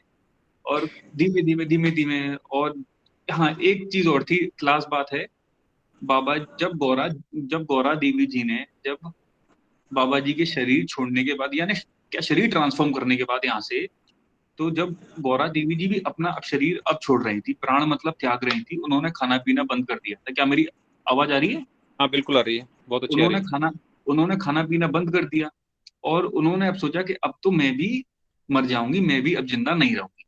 जब कुछ दिन बीते तो गौरा देवी जी के अब कमरे में अब प्रकाश हो गया, और उन्होंने बाबा जी का विश्व रूप देखा, यानी विश्व रूप यानी कि उन्होंने उन्हें अपनी सेल्स में देखा, नेल्स में, हेयर्स में, आंखों में, मतलब पूरे कमरे में देखा। और तब बाबा जी कहते हैं उनसे कि क्या बात है अब गौरा, मैं तुम्हें अब दर्शन के समय समय पे आके ड्रीम्स के थ्रू मैं हूं तुम्हारे संग, अकेले मत हो। तो उन्होंने प्रश्न करा कि अगली बार आप कब लौट के आओगे? तो बाबा जी ने आंसर दिया कि ये तुम्हारे कर्मों पे डिपेंड करता है। मेरिट्स के जब तुम, ऊपर। हाँ हाँ हाँ, ये तुम्हारे मेरिट्स पे डिपेंड है। जब तुम सब तैयार, यानी मेरिट्स का मतलब है कि जब हम सब तैयार हो जाएंगे तो वो आ जाएंगे, अपीयर क्या हो जाएंगे, और वही फिर से वही सब आनंद होगा कि जो कि 19 क्या 70s में हुआ था और सन 1800 में हुआ था, और उससे पहले जो रामयुग से होता हुआ आ रहा है। बस कि यही था, मैं उस किताब को अब डालूंगा। भोले बाबा की जय, नमस्ते। बोले बाबा जी, मैं थायरो बहुत ट्रांसफॉर्मेशन के बारे में थोड़ा सा कहना चाहता हूँ। रजत ने जब ये किताब मुझे दी थी, तो ये किताब मुझे मतलब इतना ज्यादा पढ़ने का वो हो गया था कि रात को मैं सो भी नहीं पा रहा था। मैं सोच रहा था कि जैसे अब हम लोग कोई सीरीज देखते हैं या कोई मूवी देखते हैं कि भाई आगे क्या होगा, कि एपिसोड देखते हैं आप लोग, तो मैं सोच रहा कल कैसे पढूं। सुबह जग के सबसे पहले किताब लेके बैठ जाता, जल्दी जग जाता था, और 2-3 दिन में मैंने ये पूरी किताब खत्म कर दी। तो एक अलग दुनिया में ले गई मुझे। और जब बाबा जी का लास्ट का चैप्टर चल रहा था, जिसमें बाबा जी ने अपना शरीर त्यागने का दिया था, तो मैं 5 दिन तक सदमे में चला गया था उसे पढ़ने के बाद। पूरा 5 दिन तक मुझे शौक जैसा लग गया था, और ऐसा लगता था कि मैं एक अलग ही दुनिया में चल रहा हूँ उस किताब के साथ। तो इतनी अच्छी पुस्तक है, इसको जरूर सभी लोग पढ़ें। तो मीना जी। मैं जब ये रजत बोल रहा है ना उत्सव, तो जब बाबा जयपुर आते थे या हम बांदीकुई जाते थे या हैड़ा खान जाते थे, तो वाकई में उत्सव ही महसूस होता था कि हम किसी उत्सव में आए हैं हम। क्योंकि वही भजन, वही मतलब वहाँ का जो माहौल, फूलों की खुशबू, वो और जो प्रसादी भंडारा और जो हवन होता था, वो सब एक उत्सव का माहौल रहता था बाबा के साथ। बहुत आनंद आता था रजत, बहुत आनंद आता था। जी जी, मैं भोले तो बाबा की। मैं तो उसे बहुत मिस करती हूँ। लेकिन अभी भी बाबा, जैसे उस दिन मैंने यहाँ पे कीर्तन करवाया था, अपना दिवकथा मत का पाठ कराया था अभी 2 अगस्त को। लेकिन उस दिन भी बहुत आनंद आया था। पता है उस दिन मेरी क्या अंतिम इच्छा थी, कि उस दिन इतना आनंद था रजत, कि मुझे लगा कि अगर आज इस वक्त यहाँ प्राण भी निकल जाए ना, तो जिंदगी में कोई कमी नहीं है, कुछ भी बाकी नहीं रह गया। इतना आनंद की एक जो सीमा से भी आगे की चीज थी उस दिन मेरे साथ, जी सीमा से भी आगे। जी, मैं चाहता हूँ कि भोले बाबा की जय। सीमा शर्मा जी, हाँ, भोले अपना बाबा माइक की ऑन करें। जय। भोले हाँ, बाबा की भोले जय। बाबा की जय। हाँ भैया, आपने ना तो मैं शिव जी की कोई कथा सुनाई है काफी समय से, हाँ, मैं आज इतनी भजन अच्छी अच्छी। सुना दूं। आज आप भजन बहुत सुना देर दीजिए से प्लीज। कह रहे हो कि भजन, है ना। हाँ, भोले बाबा की जय। भोले बाबा की। भाले चंदन दिए कर में डमरू लिए, हैड़ा खंडी अपने भक्तों में बैठे आनंदी। भाल चंदन दिए कर में डमरू लिए, हैड़ा खंडी अपने भक्तों में बैठे आनंदी। हरि भूमि लता बीच छाए, मानो गिरजापति को मंडप बनाए। फूल लाखों खिले लागे मन को भले, दे सुगंधी अपने भक्तों में बैठे आनंदी। भाले चंदन दिए कर में डमरू लिए, हैड़ा खंडी अपने भक्तों में बैठे आनंदी। पर्वत सिद्धेश्वर कैलाश प्यारा, निर्मल बहती है गौतम की धारा। वहाँ की छवि को कहे प्यार शीतल बहे, मंदी मंदी अपने भक्तों में बैठे आनंदी। यज्ञ मासो यज्ञ महोत्सव प्रभु ने रचाया, अपने भक्तों को बाबा बुलाया। वर लाखों दिए जिनके दर्शन किए, विपदा हर ली अपने भक्तों में बैठे आनंदी। भाल चंदन दिए कर में डमरू लिए हैड़ा खंडी, अपने भक्तों में बैठे आनंदी। मंद मुस्कान अनुपम बती सी, मानो सुंदर सुधा की है शीशी। मंद मुस्कान अनुपम बती सी, मानो सुंदर सुधा की है शीशी। भक्त पीते रहे मस्त होते रहे ओढ़े अंडी, अपने भक्तों में बैठे आनंदी। बाल चंदन दिए कर में डमरू लिए हैड़ा खंडी, अपने भक्तों में बैठे आनंदी। भक्त भगवान दोनों विराजे, छवि को देखो तो सुरपति लाजे। भक्त भगवान दोनों विराजे, छवि को देखो तो सुरपति लाजे। ऐसा अवसर मिला, ऐसा अवसर मिला, भाग सबका खुला प्रेम संधि। अपने भक्तों में बैठे आनंदी, बाल चंदन दिए कर में डमरू लिए हैड़ा खंडी, अपने भक्तों में बैठे आनंदी। महेंद्र बाबा तेरी याद आई, शुभ घड़ी में ये शुभ घड़ी ये है तुमने दिखाई। देवी रक्षा करो सबके संकट हरो करुणा कंदी, अपने भक्तों में बैठे आनंदी। भाले चंदन दिए कर में डमरू लिए हैड़ा खंडी, अपने भक्तों में बैठे आनंदी। भोले बाबा की जय। भोले बाबा की जय जय। जय बहुत सुंदर जय। भजन। कौन कहता है तुम अभागे हो, कौन कहता है तुम अभागे हो, बस नींद से नहीं जागे हो। बस बाबा जैसे जैसे हमें नींद से जगा रहे हैं, हमारे भाग्य खुलते जा रहे हैं। मैं चाहता हूँ मोतीलाल शर्मा जी पिछली बार निकल गए थे और बोले थे कि मैं नेक्स्ट टाइम मोती भैया हाँ, बोले थे कि भोले मैं बाबा की आपके जय। सत्संग में जरूर बोलूंगा, और आज उनका समय है, आप जरूर बोलिए। भोले बाबा की जय। भोले बाबा की जय। आज बाबा ने जो मुझ पर कृपा की है उसके बारे में मैं आपको बताता हूँ कि मुझे सपने में भी नहीं सोच सकता था और ना ही ये कल्पना थी कि इतनी कृपा मुझ बाबा की हो जाएगी। और ये अनुभव मुझे बांदीकुई में मिला। अभी मैं नवरात्राओं के पूर्णाहुति पर बांदीकुई गया था, वहाँ दिव्य कथामृत का विमोचन बाबा के द्वारा हुआ था। और मैंने वहाँ के जो सचिव हैं अनिल भट्ट जी, उनको पहले बोला था कि भैया मैं नवरात्राओं में आऊँगा, हवन में बैठना है मुझको। तो बोला आप कितने तारीख को आओगे? मैंने कहा मैं तो 15 तारीख को आऊँगा, पूर्णाहुति है और उसी दिन आऊँगा। जो नहीं नहीं आप 15 को मत आओ, 15 को तो बहुत ज़्यादा लोग रहेंगे वहाँ, 15 को तो नंबर नहीं आ सकता है।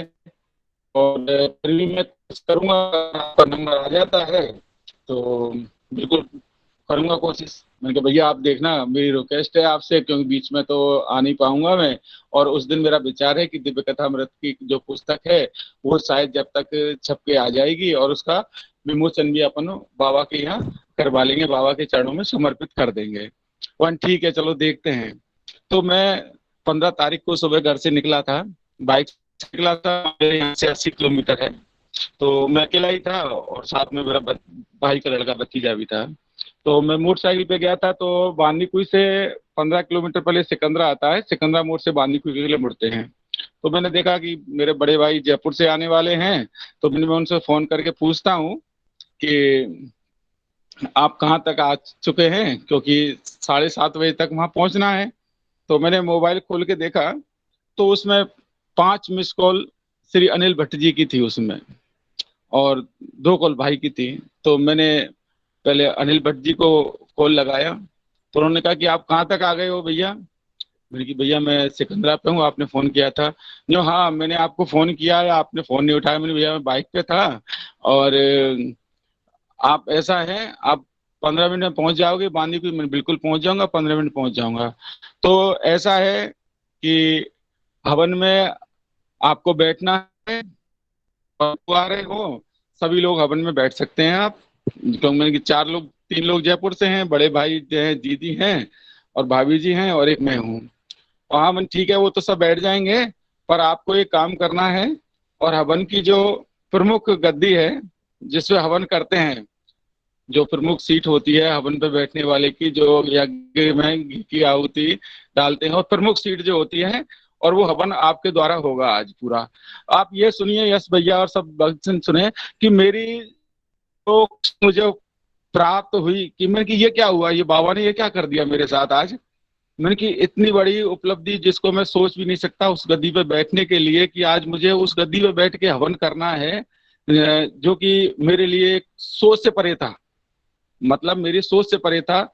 मतलब ये मानो मेरे तो पंख उगाए थे और मैं तुरंत ही वहां से चल दिया। मैंने भाई को ही फोन नहीं किया कि आप कहाँ तक पहुंचे हो, तो भाई का ही फोन आया था कि हम मंदिर पहुंच चुके हैं। तो मंदिर पहुंचने के बाद तो मानो मैं बाबा के चरणों में लौट गया। बाबा ये आपने कितनी बड़ी कृपा की है मुझ पे आज। तो मैं तो निहाल हो गया कि मेरी झोली छोटी पट गई रे, तूने इतना दिया मेरे दाता। और मतलब और फिर ये उस गद्दी पे बैठ के मैंने हवन किया। सभी थे, कुलदीप भाई भी था वहाँ। तो सब उन्होंने नाम बताया कि भैया मोतीलाल जी यहाँ बैठेंगे। तो और उसको करने के बाद में बहुत आनंद आया वहाँ। और मैं नहीं समझता कि इस जीवन में मुझे वो कभी मौका मिल सकता है, जीवन में दोबारा शायद मिले। और पूर्णाहुति और विजयदशमी का उत्सव था, पूर्णाहुति थी नवरात्राओं की। फिर दूसरे दिन मैंने भाई को फोन किया, उनको मैंने कि उनको अनिल भाई को बोलूं, मेरे बुआ जी के लड़के हैं। तो मैंने कि भैया बहुत बहुत धन्यवाद। मैंने कि ये कैसे हुआ? मैंने कि ये तो संभव ही नहीं था, ये आपने कैसे बोला कि मुझे बैठना है हवन पे? तो उन्होंने कहा कुछ नहीं है, हम तो कुछ नहीं करते भैया इसमें। एक दिन पहले अपने आप प्रेरणा आती है कि किसको कहाँ बैठना है। और रात को आया ध्यान की भैया उस गद्दी पे किसको बैठना है, तो सब बाबा की कृपा है, बाबा की मेहर थी। तो आप ये सोचिए कि उस दिन से, परसों से इतना रोमांच, इतना बाबा का मैं बार बार नमन करता हूँ कि बाबा ने इतनी भुआ मेरी पकड़ी है और इतनी मुझे दिया है कि मेरी झोली छोटी पड़ गई। बहुत ही मैं बाबा ने असीम कृपा की है यश भैया। ये झोली दूसरों को बोले थोड़ा दूसरों को बांट दो। मेरी झोली छोटी पड़ गई, तूने इतना दिया मेरे बाबा। मोती भैया हमको बांट दो ना, आपके लिए एक हमको बांट दो। भजन, मोती भैया आपके लिए एक भजन सुनाती हूँ। सबसे ऊंची प्रेम सगाई, सबसे ऊंची प्रेम सगाई, दुर्योधन को मेवा त्यागो, दुर्योधन को मेवा त्यागो, साग विदुर घर खाई, सबसे ऊंची प्रेम सगाई, सबसे ऊंची प्रेम सगाई। झूठे फल सबरी के खाए, झूठे फल सबरी के खाए, बहुविधि स्वाद बताई, सबसे ऊंची प्रेम सगाई, सबसे ऊंची प्रेम सगाई। प्रेम के बस अर्जुन रथ हाँ क्यों, प्रेम के बस अर्जुन रथ हाँ क्यों, भूल गए ठकुराई, सबसे ऊंची प्रेम सगाई, सबसे ऊंची प्रेम सगाई। ऐसी प्रीत रची वृंदावन, ऐसी प्रीत रची वृंदावन, गोपिन नाच नचाई, सबसे ऊंची प्रेम सगाई, सबसे ऊंची प्रेम सगाई, सूर क्रूर इस लायक नाही, सूर क्रूर इस लायक नाही, कह लग करे बड़ाई, सबसे ऊंची प्रेम सगाई, सबसे ऊंची प्रेम सगाई। भोले बाबा की जय, मोती भैया की जय। बिल्कुल बिल्कुल दीदी यही हुआ है। और मैं तो कुछ भी नहीं हूँ, और बाबा ने जो कृपा की है वो इतनी महती कृपा की है कि मैं इसको जीवन में कभी नहीं भूल सकता कि इतनी बड़ी कृपा की है बाबा ने। भोले बाबा की बहुत अच्छी भोले कृपा बाबा होगी की आपके जय। ऊपर, और बहुत अच्छा भजन आपने गाया। सरस्वती लोग विराजमान है आपके कंठ में। सर भजन मैं है। आपको दूंगा में भी आपकी चित्रकला बहुत अच्छा है। सर। हम धन्य हैं, हमारे ग्रुप में इतने अच्छे अच्छे लोग हैं। सर मैं बाबा की और कृपा। जी जी, कुछ कह रहे हैं राजेंद्र कुछ जी बोलिए। अभिजीत। राजन जी सर बोलिए। जय बोले बाबा की, जी, जय बोले बाबा की। भोले बाबा की जय। मैं सर एक भजन गाना चाहता हूँ। बिल्कुल गाइए, स्वागत है। अभी मोतीलाल जी ने camera camera camera camera on on कर करके, लीजिए बस अपना। कैमरा ऑन करके। हाँ हाँ सर, आ रही है गाइए। मेरी आवाज? हाँ बिल्कुल आ रही है, बहुत अच्छी आ रही है, आप गाइए बस।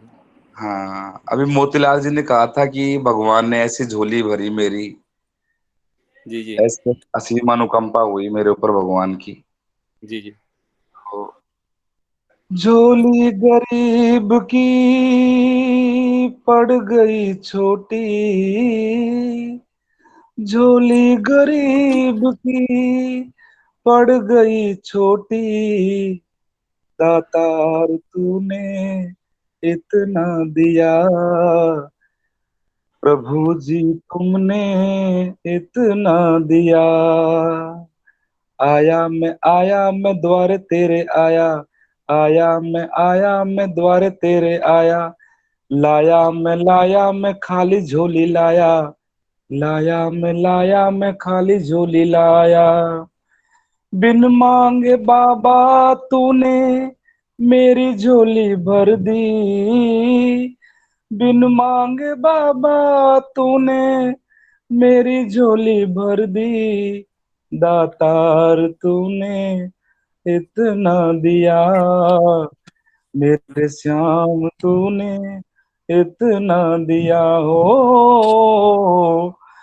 भोले बाबा तूने इतना दिया, हे नाथ तूने इतना दिया। मैं था गरीब मेरा कोई नहीं था, मांगा बहुत पर मिलता नहीं था, मैं था गरीब मेरा कोई नहीं था, मांगा बहुत पर मिलता नहीं था। हो कैसे मेरे बाबा तूने मेरी झोली भर दी, उपकार तेरा मेरे मेरी झोली भर दी, दातार तूने इतना दिया, बाबा जी तुमने इतना दिया, भोलेनाथ तूने इतना दिया, बाबा जी तूने इतना दिया। जय भोले बाबा। भोले बाबा की जय। रजत ने मौन व्रत शुरू कर दिया है, मुझे भी करना पड़ेगा। इतने सुंदर सुंदर वाणी, इतने सुंदर सुंदर भजन, हमें तो लगता है कि समझ नहीं आता लेवल कहाँ जाएगा हमारा। नीचे से शुरुआत करेंगे तब भी हमारी तो आवाज भी सही नहीं है। आप लोग बहुत धन्य हैं, वास्तव में बाबा ने नगीने चुने हैं। ये तो मैं कहता हूँ कि नगीने चुने हैं बाबा जी ने। बहुत अच्छी आवाज है आपकी, बहुत अच्छे, बहुत माला धन्यवाद के आपको। माला के अंदर भैया सारे रफी फूल सुंदर हैं, जी जी सारे जी। फूल सुंदर हैं। रफी की याद दिला दी, और मुझे ऐसा लगा जैसे कि मैं तो माला का उनका वो एक वाला शिरडी जैसे बाबा का मन करा गाना तो है ना, जैसे बिना काउंट करे घुमा देते हैं माला को दोबारा। आप गुरु हो, गुरु है। भैया अच्छा अभी अच्छा। पर्वत हो अभी पर्वत होगा। अभी भैया आपने इतना सुंदर भजन गाया कि वो जो शिरडी साईं बाबा का एक भजन है, कौन सा भजन है दीदी वो, कौन सा? जिसमें अब मेरे को देखो वर्ड्स ही नहीं याद आ रहे, पर उसको सुन के एकदम रोना आ जाता है। क्या? आपको जरूर आता होगा राजेंद्र नहीं, भैया। बाबा याद आता है तो बताती हूँ। ठीक है। आपने जो एक ललिता बार ललिता दीदी आपने जो सुनाया ना सूरदास जी का भजन, जी भैया। ये सूरदास जी का हाँ। भजन बहुत पुराना लिखा हुआ था। और जो इनमें इसमें जो बात बताई है ना कि आप केवल प्रेम का रिश्ता रखिए, सबसे ऊंचा वही है बस। जो प्रेम सबसे सगाई ऊंची प्रेम बोला सगाई है, है। आप प्रेम का रिश्ता अगर भगवान से जोड़ लेना तो भगवान आपके झूठे बर्तन भी उठाएंगे, आपके झूठे फल भी खाएंगे और आपका रथ भी आकेंगे, जो आपने भजन में सबको सुनाया। और वही हम सबको समझने की जरूरत है केवल आज, जी जी। कि आप सब मोह माया संकल्प से दूर रहिए और प्रेम का रिश्ता जोड़िए प्रभु से बस। सत्य वो सरलता जुड़ प्रेम। गया ना आपका तो आपको कुछ नहीं चाहिए बस। जी जी। मैं चाहता हूँ आज गौरी शंकर जी, गौरी शंकर जी। नहीं, यश यश आज जी। मेरी बहन एक बहन और जुड़ी है इसमें, रजनी शर्मा के नाम से, उज्जैन जी। महाकाल की नगरी से।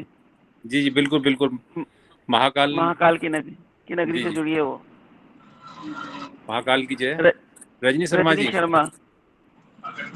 आवाज आ रही है आपको मेरी? रजनी शर्मा जी,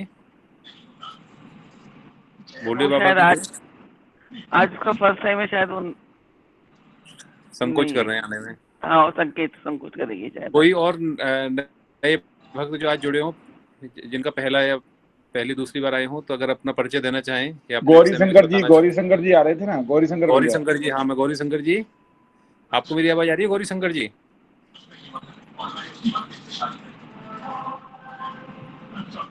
अपना माइक ऑन करिए, वीडियो भी ऑन कर लीजिए जी।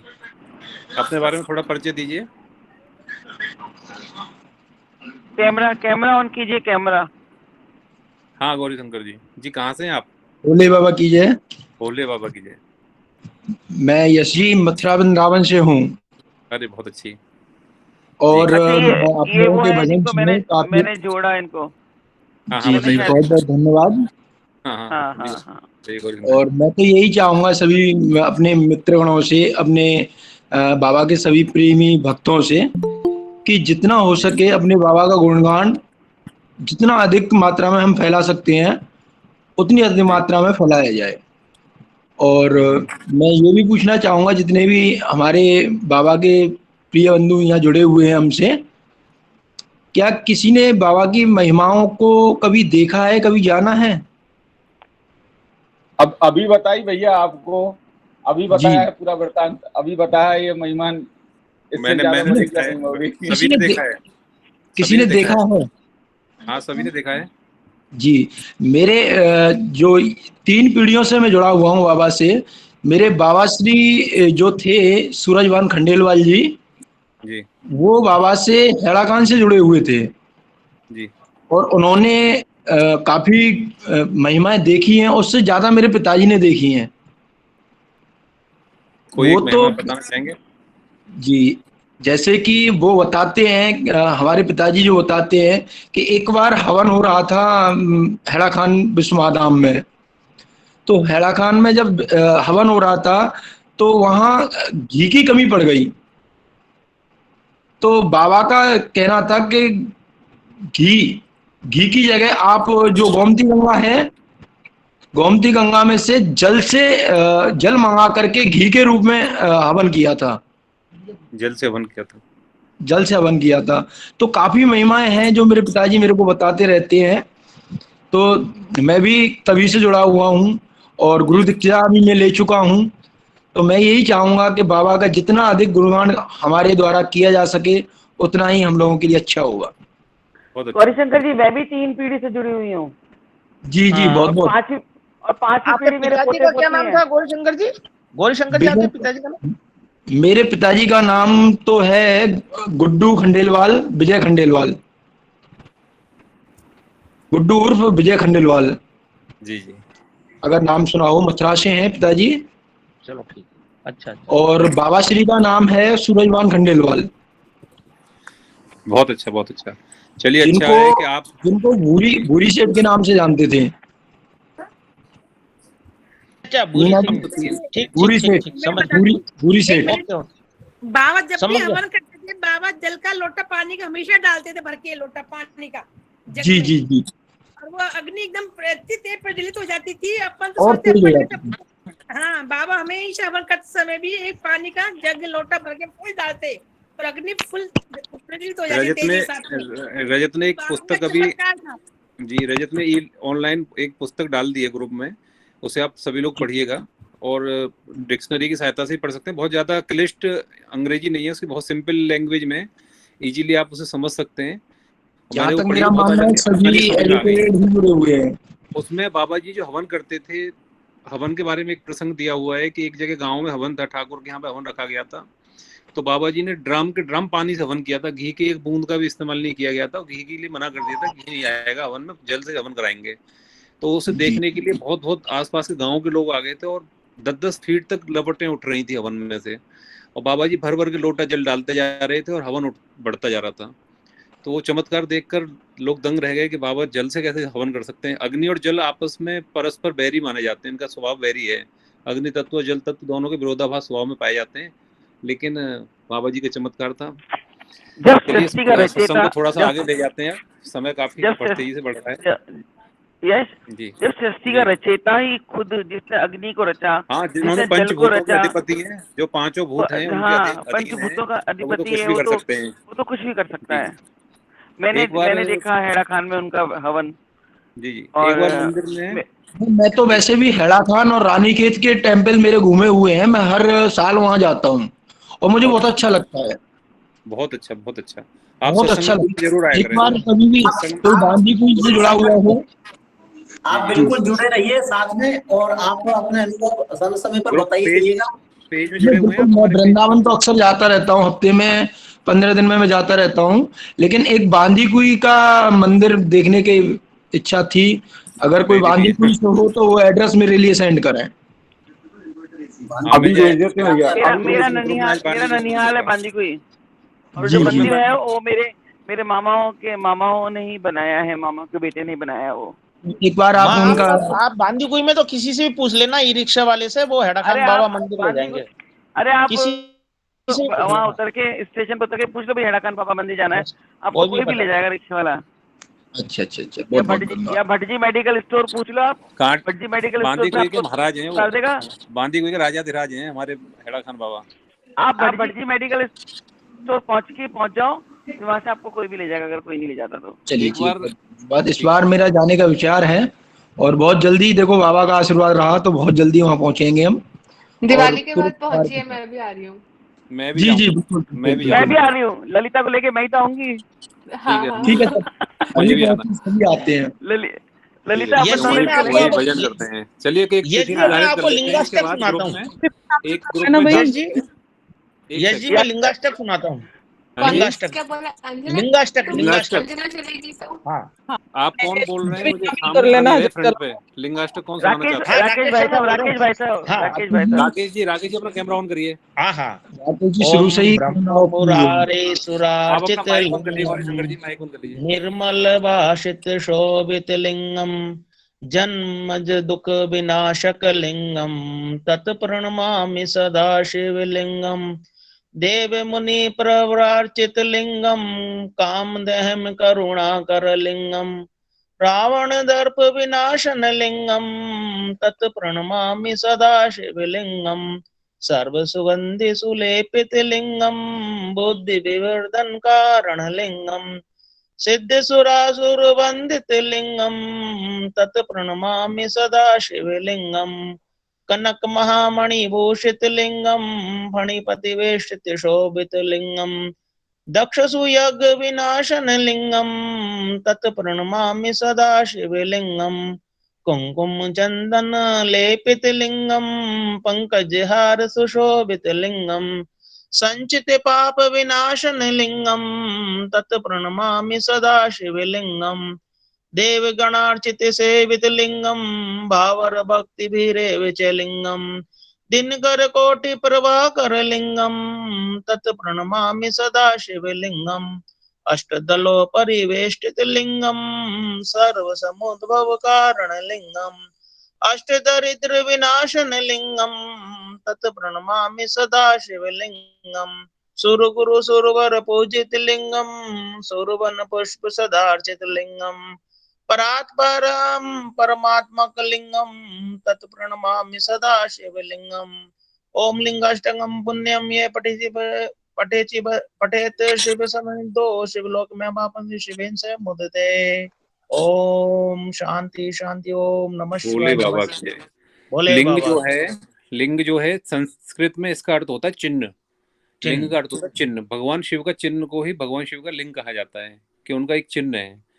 और दूसरी चीज है, शिवलिंग भगवान शिव के निराकार स्वरूप का वर्णन करता है।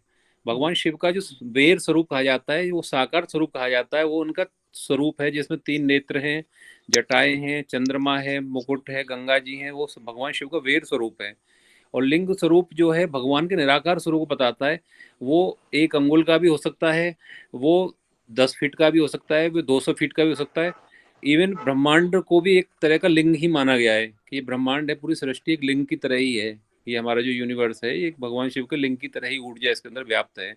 हर व्यक्ति के, किसी भी व्यक्ति का अगर हम ऑरा देखें या उसका कोई एक एनर्जी सोर्स के हिसाब से इमेज ली जाए, तो उसके शरीर के अंदर भी एक लिंग जैसी ज्योति प्रकाश दिखाई देता है। किसी भक्त ने कहा कि भगवान मैं आपकी पूजा क्यों करूं भाई, अभी मैं संसार में हूँ, फिर आपकी शरण में आऊंगा तो फिर आपकी सेवा करनी पड़ेगी, कहीं ना कहीं किसी की दास्ता में क्यों जाऊं आपकी में। तो उन्होंने कहा तुम तो मेरे पहले से ही थे, मेरा ही तो ऊर्जा हो तुम। अब तुम अपने स्वरूप में अगर मिलना चाहते हो, अपने स्वरूप को जानना चाहते हो, तो तुम्हारा स्वागत है, और नहीं जानना चाहते हो तो तुम स्वतंत्र हो। तो ये मैंने एक टीवी में धारावाहिक आता था महादेव, उसमें देखा था मैंने, सीरियल एपिसोड उसमें था। एक बार मंदिर की मूर्ति और मंदिर के संगमरमर में आपस में लड़ाई हो गई, और दोनों में काफी देर लड़ाई हुई। तो मंदिर की मूर्ति ने कहा, संगमरमर ने कहा कि भाई मैं भी मंदिर का संगमरमर हूँ, मैं भी एक ही पहाड़ी से निकला हूँ, तुम भी उसी पहाड़ी की खदान से निकल के आए हो, उसी कोटा से निकल के आए हो, उसी राजस्थान से निकल के आए हो, हम दोनों का उद्गम स्थान एक ही है। तुम्हारी पूजा हो रही है, तुम्हारे ऊपर मालाएं चढ़ रही हैं, तुम्हारे ऊपर एक मूर्ति बना दी गई है, और मुझे पैरों में लगा दिया है लाके वहां से, और मेरे ऊपर पैर रख रख के जाते हैं, और तुम्हारे ऊपर मालाएं चढ़ती हैं, पूरे दिन गंगा जल चढ़ता है, कभी कुछ चढ़ता है, कभी कुछ चढ़ता है, पूरे दिन तुम्हारी पूजा होती है। तो उस मूर्ति ने कहा उस पत्थर से जो नीचे फर्श में लगा हुआ था, कि देखो मैंने कितनी छेनी और हथौड़े खाए हैं, तब जाके भगवान का स्वरूप मेरे अंदर से निकला था। मैंने जितनी छेनी हथौड़े खाए, जितना दर्द सहाए, तो ऐसे हम भगवान की राह पर जब होते हैं, भोले बाबा की राह पे होते हैं, तो माला जपेंगे, ध्यान करेंगे या बैठेंगे, मेडिटेशन करेंगे, पैर भी अकड़ जाते हैं, मेडिटेशन करने में बहुत, शरीर में भी बहुत सारी परेशानियां महसूस होती हैं। या आराम से आप सो लीजिए पैर सीधे करके, या कंफर्टेबल रहिए, या आप ओम नमः शिवाय का जाप करिए सुबह जल्दी जगकर। तो इसी तरह से है कि हमें छेनी हथौड़े खाएंगे तभी हम उस लायक हो पाएंगे कि बाबा भी हमें अच्छी तरह से सम्मान दे और हमें वो सम्मान प्राप्त हो। और साधारण मार्बल बने रहना है तो फिर तो पूरी सृष्टि है ही।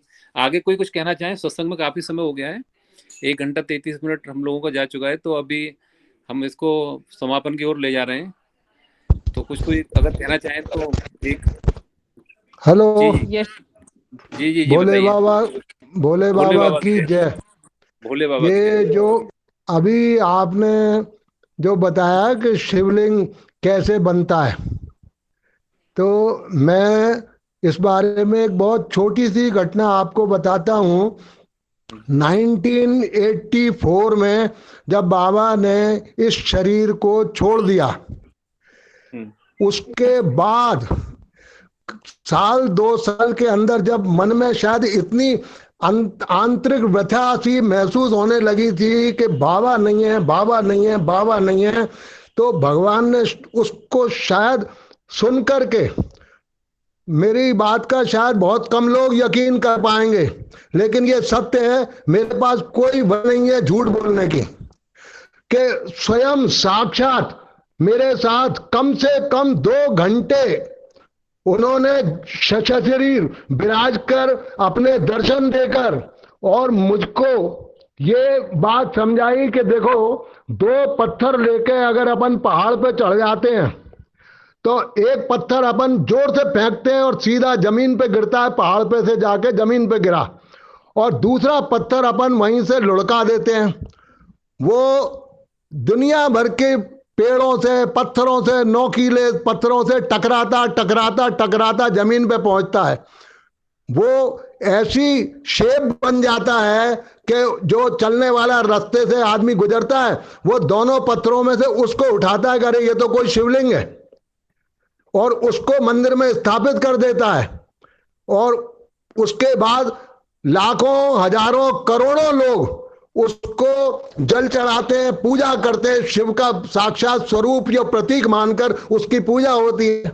तो जो अभी आपने बात कही, मैं रहा नहीं गया इसलिए बोला कि ये सत्य है कि जब दुनिया की टक्करें खाके, ठोकरें खाके ही मनुष्य कुछ बनता है, इतनी आसानी से कोई कहीं नहीं जा सकता, उसको कुछ ना कुछ करना ही पड़ता है। लेकिन ये बात उतनी ही सत्य है जितना रोज सूर्योदय होता है कि शरीर छोड़ने के बाद 1984 के बाद साक्षात मैंने और मेरी पत्नी ने दोनों ने ग्वालियर आश्रम में 2 घंटे उनके साथ, उनकी दया से, उनकी चरणों की कृपा से मतलब उनका सानिध्य प्राप्त किया। और ऐसी ऐसी उन्होंने बातें बताई जो मन में बहुत दुखी हो रहा था कि बाबा गए, बाबा गए, बाबा गए। तो उन्होंने हर तरह से समझा दिया कि मैं कहीं नहीं हूं, सब जगह हूं, कहीं नहीं गया हूं, तुम्हारे साथ हूं। शरीर को मत देखो, उस शरीर को दोबारा तुम देखोगे या नहीं देखोगे इसका कोई भरोसा नहीं है, लेकिन मैं तुम्हारे साथ हूं। हो सकता है अलग अलग शरीर में भी मैं तुम्हारे साथ रहूंगा, बस तुम महसूस करो, विश्वास रखो कि मैं तुम्हारे साथ हूं। बोले बाबा की जय। भोले बाबा की जय। बहुत अच्छा आपने अनुभव बताया। 1984 के बाद, आपको 1984 में ही अनुभव बाबा जी ने कराया था। बाबा जी 84 के बाद, 84 के बाद, शरीर छोड़ने के बाद, जी जी, बाबा जी सत्य हैं। 2 साल बाद, और एक बार नहीं, कम से कम अलग अलग स्वरूपों में ग्वालियर आश्रम में 3-4 बार सशरीर दर्शन किए। मतलब मैंने नहीं किए, उनकी कृपा से मुझे हुए। मैं ये नहीं मानता कि मैंने दर्शन किए, उनने कृपा करी, या मेरा मन इतना व्यथित हो रहा होगा कि जो 13-14 साल उनके सानिध्य में गुजारे थे उनकी कृपा से, कि वो जब शरीर एकदम से दिखाना बंद हो गया, मतलब नहीं नजर आने लगा, तो अंदर से दुखी हो रहा होगा। तो इसको भगवान ने सुन के प्रार्थना, और वो अलग अलग 3-4 बार अलग स्वरूप में दर्शन दिए। लेकिन निश्चित 100% बाबा नहीं दिए। और उन्होंने स्वयं बता दिया, हाथ में जो कड़ा पहनते हैं अपन, उस पे ओम नमः शिवाय लिखा था। मेरी पत्नी का हाथ पकड़ के पूछा कि ये क्या है, क्या लिखा है इस पे? उन्होंने कहा महाराज लिखा है। बोले हाँ, इसमें तो मेरे प्राण बसते हैं, और तुम कहीं मुझको हेड़ा खान बाबा तो नहीं समझ रहे। ये फिर बोले कि तुम कहीं मुझको हेड़ा खान बाबा तो नहीं समझ रहे। और उसके बाद बोले कि अगर तुम्हारा विश्वास पक्का है तो तुम्हारे बाबा को इस समय यहां होना ही पड़ेगा। मतलब ये बता दिया कि तुम विश्वास अगर है तो मैं तुम्हारे सामने जो खड़ा हूं, तुम्हारा हेड़ा खान बाबा ही खड़ा हूं। बहुत अच्छी बात। ये बिल्कुल सत्य है। आज बाबा जी ने मेरे मुंह से ये बात कहलवा दी, आपसे पत्थर वाली बात निकलवाने के लिए। हो सकता है आज मेरी ये तो देखो, मैं बहुत अभी जीवन गुजार चुका हूं, और इसमें इस ग्रुप में मैं, उसने एक तरह से जबरदस्ती मुझको शामिल कर लिया था, इसने, कुलदीप ने। मैंने पहले दिन भी कहा था कि भैया मैं सुनने में ज्यादा इंटरेस्ट रखता हूं, मुझे बड़ी खुशी होती है कि कम उम्र के लोग 25, 30, 35, 40, 45 साल के लोग इस प्रकार बाबा की कृपा से उनसे जुड़ रहे हैं। तो मेरे को लगता है कि भैया इनके अपने अनुभव तो अपने पास जो भी हैं वो हैं ही, लेकिन इनके सुनो, इनको किस प्रकार बाबा की दया प्राप्त हो रही है दुनिया में इतने लोगों को एक साथ। ये संकेत है, भगवान निश्चित ही कहीं ना कहीं किसी न किसी मतलब तरह से जब ज्यादा से ज्यादा लोग उनको पुकारेंगे, उनकी मतलब प्रार्थना करेंगे, उनके लिए एक अच्छा सुंदर प्लेटफॉर्म बनाएंगे कि महाराज अब हमने साफ बढ़िया सुंदर स्थान बना दिया, हम इतने लोगों ने अपने हृदय में, अब आप पधारिए, तो निश्चित बाबा दर्शन देंगे देंगे देंगे, और आप सब लोगों को जरूर देंगे। और मुझे बड़ी खुशी है कि ये भैया यहाँ जितने भी लोगों को मैं सुनता हूँ, देखता हूँ, मुझे बहुत आनंद आता है कि बाबा की दया साक्षात दिखती है कि देखो कितने दूर दूर से, इतने कम उम्र के लोग और इतना भगवान की कृपा प्राप्त कर रहे हैं, कितना भगवान में विश्वास कर रहे हैं, बस मेरा इसी में बहुत आनंद आता है। तो मैं सुनता ज्यादा हूँ। जी जी जी, आपको जैसे 84 में दिए थे, 2021 में मार्च के आसपास, 2020 में मार्च के आसपास अंजना जी को, मुझे, ललिता जी को, रजत को, 4 लोग तो अभी फ्रेम में, आपके इसी फ्रेम में जो आपको दिख रहे हैं फोटो, ऊपर हाथ जोड़ रही है अंजना जी, आपके बराबर में रजत जी, मैं हूँ, और मेरे बराबर में ये ललिता जी। हम चारों को तो 2020 में ही दर्शन दिए बाबा जी ने स्वप्न के माध्यम से। नहीं, स्वप्न में अवश्य दिए हैं। मेरे को भी जब रात को 12 बजे आवाज आई कि अरे, मैंने कहा बाबा कैसे आ गए, राजेंद्र, मैंने कहा महाराज, मैं एकदम आंख खुल गई और मैं देख रहा हूं कि बाबा दिख तो कहीं नहीं रहे, लेकिन आवाज तो बाबा की है बिल्कुल 100%।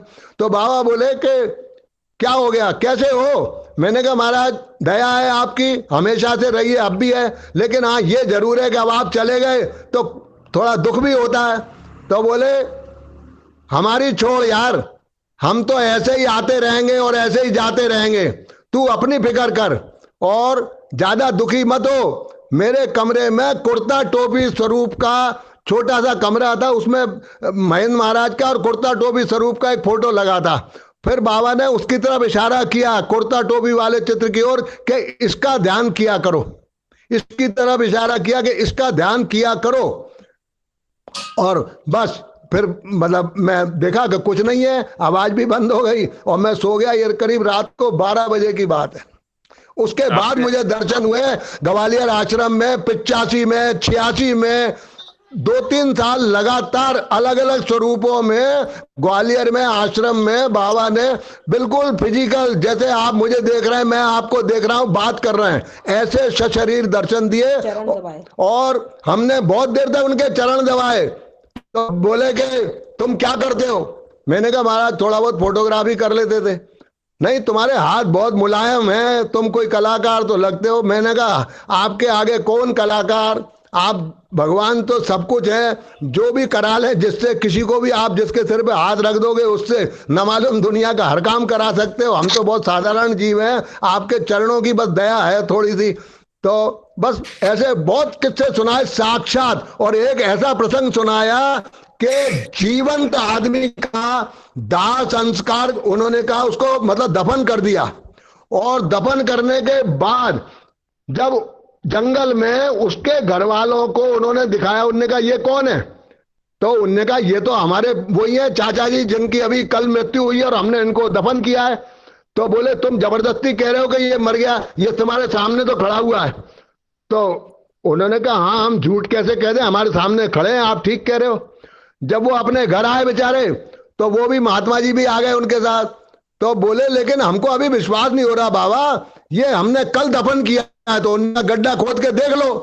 गड्ढा खोदा, देखा, तो उनने उन बाबा को दिखाया कि ये डेड बॉडी पड़ी तो है उसी आदमी की, जब आप हमको झूठ थोड़ी बोल रहे थे, ये पड़ी है डेड बॉडी। तो बाबा बोले कि नहीं, तुम लोग गलत हो, चलो मेरे साथ में वहीं फिर दिखाता हूं तुमको, वही मैं तो मिलके आ रहा हूं उस आदमी को। फिर ले गए उस जंगल में, दोबारा उसके घर वालों को सबको दिखा दिया कि ये खड़ा यही तो आदमी है। मतलब ये मेरे को लगा कि ये समझाने की कोशिश कर रहे हैं कि जिसको हेड़ा खान में समाधि दी थी, वो शरीर कहीं गया नहीं है, वो शरीर अभी भी वहीं का वहीं है, बस तुम्हारे विश्वास की बात है। वो ऐसा शरीर है जो कभी भी किसी को भी, जिसके मन में भगवान के प्रति प्यार, विश्वास, भाव, जो भी कुछ होगा, उसको वो हमेशा अपने साथ मौजूद पाएगा। भोले बाबा की जय। आपने तो अंकल जी है जी खड़े कर दिया, हाथ में पूरे रोंग ललिता, इतनी अच्छी बातें बताई आपने। ललिता मैंने क्या बोला था? ललिता बिल्कुल, मैंने मुझे वही याद आ गई बात आपकी, आ गई ना। आपने तो वास्तव में हमारे रोमांचित इतना कर दिया कि रोंगटे खड़े हो गए शरीर में। थैंक यू सो मच भाई साहब। नहीं भैया, भगवान की दया है, भगवान की दया आप सब लोगों पे है, इसीलिए आपको ये सुनने को मिला। मेरे में नहीं था, किसी और के द्वारा मिलता जरूर। ऐसा मन नाच रहा है ना अभी की, बस की पूछो मत। नहीं, ये आप सबके सब जितने भी लोग सुन रहे हो, वो सब भगवान के कृपा पात्र हो, ये निश्चित बात है। और मेरे द्वारा नहीं, किसी और के द्वारा सुनने को मिलता। वो तो भगवान जिसके चाहे उससे दया करवा सकते हैं। मेरे, आप ये मत समझना कि मैंने कुछ सुना दिया। भगवान तो सब समर्थ है, सब कुछ भी कर सकते हैं, और कहीं से किसी से कर सकते हैं, किसी से भी, XYZ किसी से भी। तो इसलिए कोई ऐसी बात नहीं है। हाँ, अपने मन में विश्वास रखो कि आप सबके सब वास्तव में बहुत अच्छे लोग हो, भगवान के कृपा पात्र हो, दया के पात्र हो। जो कुछ भी आप चाहोगे भगवान से अच्छे मन से, वो भगवान आपको अगर उचित समझेंगे तो जरूर देंगे, और जो चीज उचित नहीं समझेंगे वो अपने भक्तों को कभी नहीं देंगे, हम चाहे जितनी मांगते रहें, क्योंकि वो हमारे बारे में जानते हैं ज्यादा कि हमारे लिए क्या उचित है क्या नहीं है। ये भगवान जानते हैं, हम नहीं जानते। तो कभी कभी हमारी मांगी हुई चीजें भगवान सामने खड़े होके भी नहीं देते, लेकिन क्यों नहीं देते? उन्हें पता है कि ये हमारे लिए उचित नहीं है। सही, जो हमारे लिए उचित है वही देंगे। वो तो जिद नहीं करनी भगवान से, धन्यवाद। हाँ, सॉरी, मैंने आप लोगों का टाइम बीच में लेके आप लोगों को वो किया, आई एम सॉरी। बहुत बहुत सुंदर, बहुत अच्छा। नहीं, बस धन्यवाद, फिर अगली बार देखेंगे कभी। हाँ, अगली बार जरूर आप आइए और आते रहिए। आप बिल्कुल नहीं, आज का बहुत अच्छा सत्संग था। मैं आप सब लोगों को वाकई धन्यवाद देता हूँ, बिल्कुल हृदय से देता हूँ कि भैया आप सब लोग धन्य हैं। और आज का सत्संग मैंने पूरा सुना और बहुत आराम से सुना, और मुझको बहुत सुंदर लगा, बहुत मजा आया। बहुत अंदर से जिस चीज को आपको सुन के देख के आनंद आए, वही समझ लो भगवान का मतलब सही भजन है। बिल्कुल, और साधारण सी बात है, बहुत इतना अच्छा बता गए हैं जाने से पहले हमको कि कलयुग में बच्चे से लेके बड़े तक, साधारण से अखंड प्रचंड विद्वान तक, कुछ जरूरत नहीं है अब उसको किसी भी प्रकार की कि मेरे को संस्कृत नहीं आती, कि मेरे को इंग्लिश नहीं आती, कि मेरे को ये नहीं आता, कि वो नहीं आता। नहीं, केवल 3 अक्षर का मंत्र बता गए, ओम नमः शिवाय। उसके अलावा कोई जरूरत नहीं है कुछ भी, उसमें सब कुछ प्राप्त हो जाएगा, सबको, सब कुछ। और ये सत्य कहा जो अभी थोड़ी देर पहले कि तुम्हारे बगल में एटम बम भी फूटेगा, ओम नमः शिवाय कहने वाले को वो एटम बम भी कुछ नहीं बिगाड़ पाएगा। इतना सरल को भगवान के अलावा कोई नहीं बता सकता साधन। तो ये हमको विश्वास करना चाहिए सभी को, और आप सब लोगों को है कि हमारे बाबा साक्षात शिव थे, शिव हैं और शिव रहेंगे, और हम पे उनकी दया रहेगी। हम उनका केवल साधारण सा ओम नमः शिवाय याद रखें, और इसको जितना ज्यादा हो सके उतना रिपीट करते रहे। ये सर्व प्रकार से हमारे लिए सुरक्षा करेगा। एक आपके जैसे आपने इतनी अच्छी बातें बताई, एक कहते हैं ना कि एक जी गार्जियंस की तरह आप हैं हमारे लिए। जितने बड़े लोग हैं ग्रुप में, जितने बुजुर्ग लोग हैं, उन लोगों का अनुभव हमें जब मिल रहा है, या हमसे जितने बड़े लोग हैं, मीना जी हैं, आप हैं, या और अंकल जी एक आए थे, उन्होंने बताया था बहुत सारी चीज, हमें कभी भी अकेलापन महसूस होता ही नहीं है। और बाबा जी का प्रचंडता हमें महसूस होती है कि बाबा जी क्या हैं, मतलब चाहे 23 साल के 20 साल के रजत हों, चाहे 90 साल के 80 साल के आप सभी लोग हों, 70-80 साल से ऊपर के, आप सभी के साथ बाबा जी मतलब सिमिलर रूप से उसी तरह से जुड़े हुए हैं।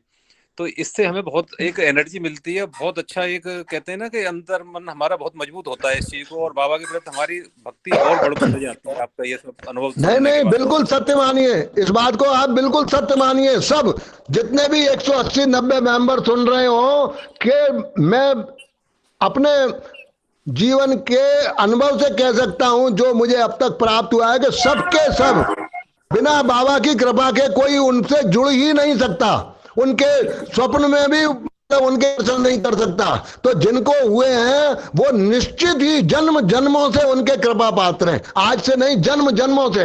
बस अपना अपना समय है, जिसका जब समय आएगा, जब वो उसको अपने पास जोड़ लेंगे, बुला लेंगे, दर्शन दे देंगे, जो कराना हो कर लेंगे।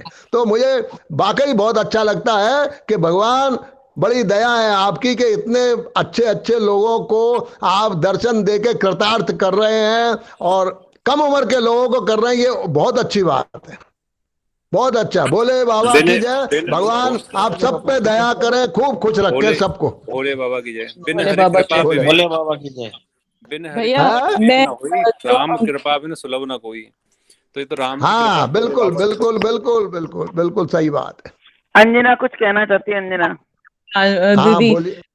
तो अंकल ने इतनी सुंदर, मतलब बहुत ही सुंदर प्रसंग, इतना अच्छी बाबा के बारे में बताया, तो मैं बस इसी को वो करते हुए 2 लाइन अपनी तरफ से बोलना चाहती हूँ कि हर पल तेरी छवि निहारूं, हर पल तुझसे बात करूं, हर पल तेरी छवि निहारूं, हर पल तुझसे बात करूं, फिर भी मन नहीं भरता है चाहे दिन और रात करूं, फिर भी मन नहीं भरता है चाहे दिन और रात करूं, तेरी इस चाहत के सदके, तेरी इस चाहत के सदके बस इतनी फरियाद करूं, तेरी इस चाहत के सदके बस इतनी फरियाद करूं, सांस आखिरी जब भी लूं, सांस आखिरी जब भी लूं, मैं उस पल बस तुझको बाबा याद करूं, मैं उस पल तुझको बाबा याद करूं।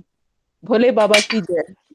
आखिरी भोले सांस बाबा नहीं, हर सांस पे हम उसको याद करें, हाँ, हर एक सांस मेरी पे बिल्कुल। उसको याद करें। 4 लाइन देखिए अगली बार मौका मिला तो भगवान की, मैं आपको जो प्रत्यक्ष स्वयं बाबा ने अपने श्री मुख से मतलब बताई हुई बात है, जो लोग भी ऑटोबायोग्राफी ऑफ योगी पुस्तक पढ़ के बाबा से इस उसमें जुड़े हैं, उनके लिए वो बड़ी एक अच्छी मतलब सूचना, घटना, प्रेरणा जो भी समझेंगे वो होगी। अगली बार जरूर थोड़ा सा उसके बारे बिल्कुल में बिल्कुल जो बिल्कुल। स्वयं नहीं बाबा पूरा ने मतलब श्रीमुख से कहा है, मैं केवल वही बता पाऊंगा, अंजना जी जरूर फेसबुक बताऊंगा। पे नहीं हो, 4 लाइन ना मेरी तरफ से 4 लाइन। बिल्कुल बिल्कुल और बिल्कुल। जो भी और हो आपके आप लोगों, हाँ आप लोगों में से जब भी कोई भी, मेरा नंबर है आपके ग्रुप पे, अगर कभी भी मुझसे किसी भी प्रकार की कोई पूछना चाहे, कुछ बात करना चाहे, तो सबका स्वागत है। सब मेरे अपने छोटे भाई बहन बच्चों जैसे हैं, सब कोई भी कभी भी मुझसे बात कर सकता है। जो मेरे को पता होगा वो मैं बताने की पूरी कोशिश करूंगा। बहुत अच्छे। भोले बाबा की जय। बहुत बहुत हाँ, धन्यवाद आपका। भोले बाबा की, भोले बाबा की। जी जी। ये 3 ललिता दिन जी। पहले मैंने लिखी थी, हम्म। तो जो फेसबुक पे नहीं है, जिन्होंने नहीं पढ़ी होगी, तो उनके लिए मैं यहाँ पे प्रस्तुत कर रही हूँ। मैंने ये अपने नीम करौली बाबा जी के शिष्य हैं रामदास जी, मैं उनके वीडियोस बहुत देखती हूँ, और उनकी सब बातों का एक ही निचोड़ निकलता है, प्रेम, सिर्फ प्रेम। सब संसार से, कण कण से जो मेन वो है, जो पूरी बातों का निचोड़ है, वो प्रेम है। तो उससे थोड़ा सा वो होके इंस्पायर होके मैं 4 लाइनें लिखी थी। छोटी सी क्षणिका है ये। है कुछ शिव सा अद्भुत सुंदर तेरे अंदर मेरे अंदर, उसको बाहर आ जाने दे, धारा अविरल बह जाने दे। भोले बाबा की जय। भोले बाबा की जय। भोले बाबा की जय। माना भक्त है वो धार जिसमें सब बह जाते हैं, पर कुछ ऐसे होते हैं जो इतिहास बनाया करते हैं। तो हम बाबा के साथ में हैं। अब हमें तो मोक्ष पानी पानी है, मोक्ष के लिए तो हम लगे हुए हैं।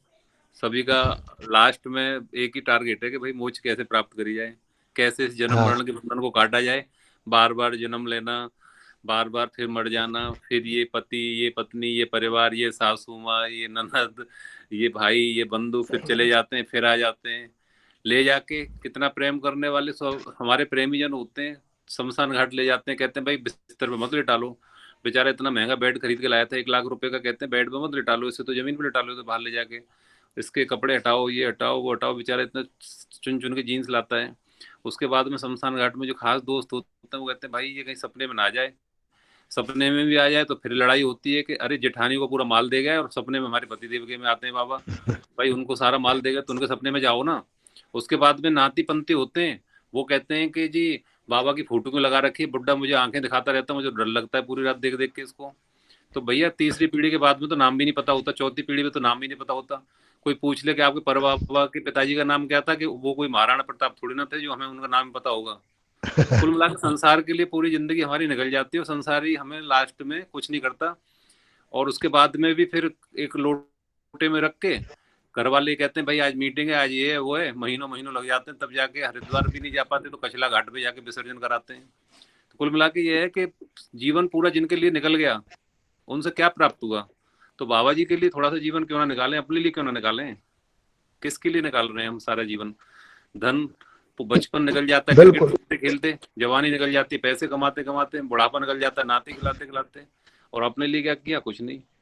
तो मैं तो बस यही कहूँगा, बस सिवाय को जितना जप लें उतना ही हमारा बस बस बस बस बिल्कुल सबका निचोड़ है, सबका निचोड़, कुछ भी करने की जरूरत नहीं है, इसमें सब कुछ मिल जाएगा।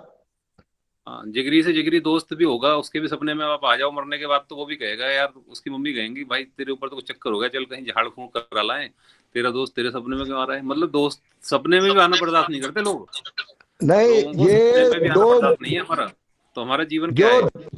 दो पुस्तक जो लिखी गई है दिव्य कथामृत महेंद्र बाबा जी द्वारा, आप उसमें जितनी भी हम दिन भर में बात कर ले, जितनी भी, कहीं ना कहीं उसमें कोई ना कोई लाइन से आप जोड़ के देख लेना, उसका मतलब निकलेगा, पहली बात। और ये हेड़ाखंडी सप्तशती में भी लिखा है कि माता पिता बंधु बांधव पत्नी प्रिया पाऊ के जे नाते सब नेह के जगत में अत्यंत गंभीर हैं, वे छोड़े सब एक दिन पुरुष को सच्चा सहारा तू ही। तो भगवान का ही सहारा सच्चा होता है, क्योंकि वाकई सब कुछ छोड़ ही देंगे ना एक दिन तो। हाँ, भगवान का सहारा वो साथ जाएगा, अपने जितना भगवान का नाम लिया है वो हम जहां भी जाएंगे हमारे साथ जाएगा। जी जी ठीक है, भोले बाबा की जय भैया, सब लोग खुश। भोले बाबा की जय। समय बहुत हो गया है और मैं चाहता हूँ बिल्कुल ओम नमः शिवाय का बिल्कुल थोड़ी देर के लिए जरूर जाप करेंगे, और उसके बाद में शांति मंत्र के साथ में, शांति पाठ के साथ में जी आज के सत्संग की समाप्ति करेंगे। तो त्रिभुवन शर्मा जी भोले बाबा की जय। आप आज कराइए ओम नमः शिवाय और शांति पाठ। ओम नमः शिवाय, ओम नमः शिवाय, ओम नमः शिवाय नमः। ओम नमः शिवाय, ओम नमः शिवाय, ओम नमः शिवाय नमः। ओम नमः शिवाय, ओम नमः शिवाय, ओम नमः शिवाय नमः। ओम नमः शिवाय, ओम नमः शिवाय, ओम नमः शिवाय नमः। ओम नमः ओम शिवाय, ओम शिवाय, ओम बाबा, ओम बाबा, ओम शिवाय, ओम शिवाय, ओम बाबा, ओम नमः शिवाय, ओम नमः शिवाय, ओम नमः शिवाय नमः। ओम नमः शिवाय, ओम नमः शिवाय, ओम नमः शिवाय नमः। ओम सहनावतु सहनो भुनक्तु सह वीर्यं करवावहे तेजस्वी नावधीतम् अस्तु मा विद्विषावहे। ओम पूर्णमदः पूर्णमिदं पूर्णात् पूर्णमुदच्यते पूर्णस्य पूर्णमादाय पूर्णमेवावशिष्यते। ओम शांति शांति शांति।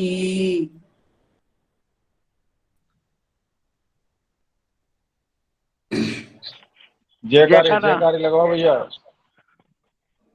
बोलो श्री अड़ियाखंडी भगवान की जय। जय। परम गुरु श्री महेंद्र महाराज की जय। जय। बोले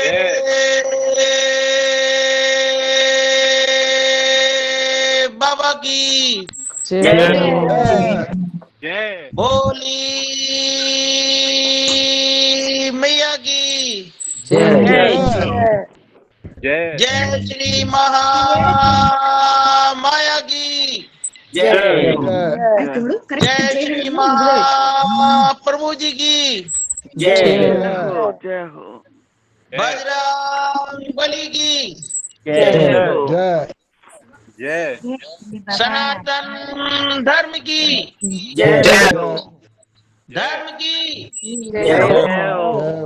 जय हो। अधर्म का नाश हो, प्राणियों में सद्भावना हो, विश्व का कल्याण हो, गोपनी गंगे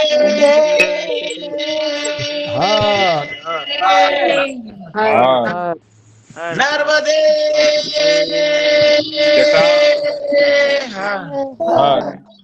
जटाशंकुरे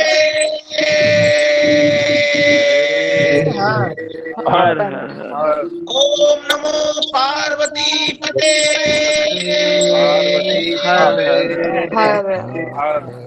हर हर ओम श्री सद्गुरु सांब सदा शिव शंकर हरि ओम।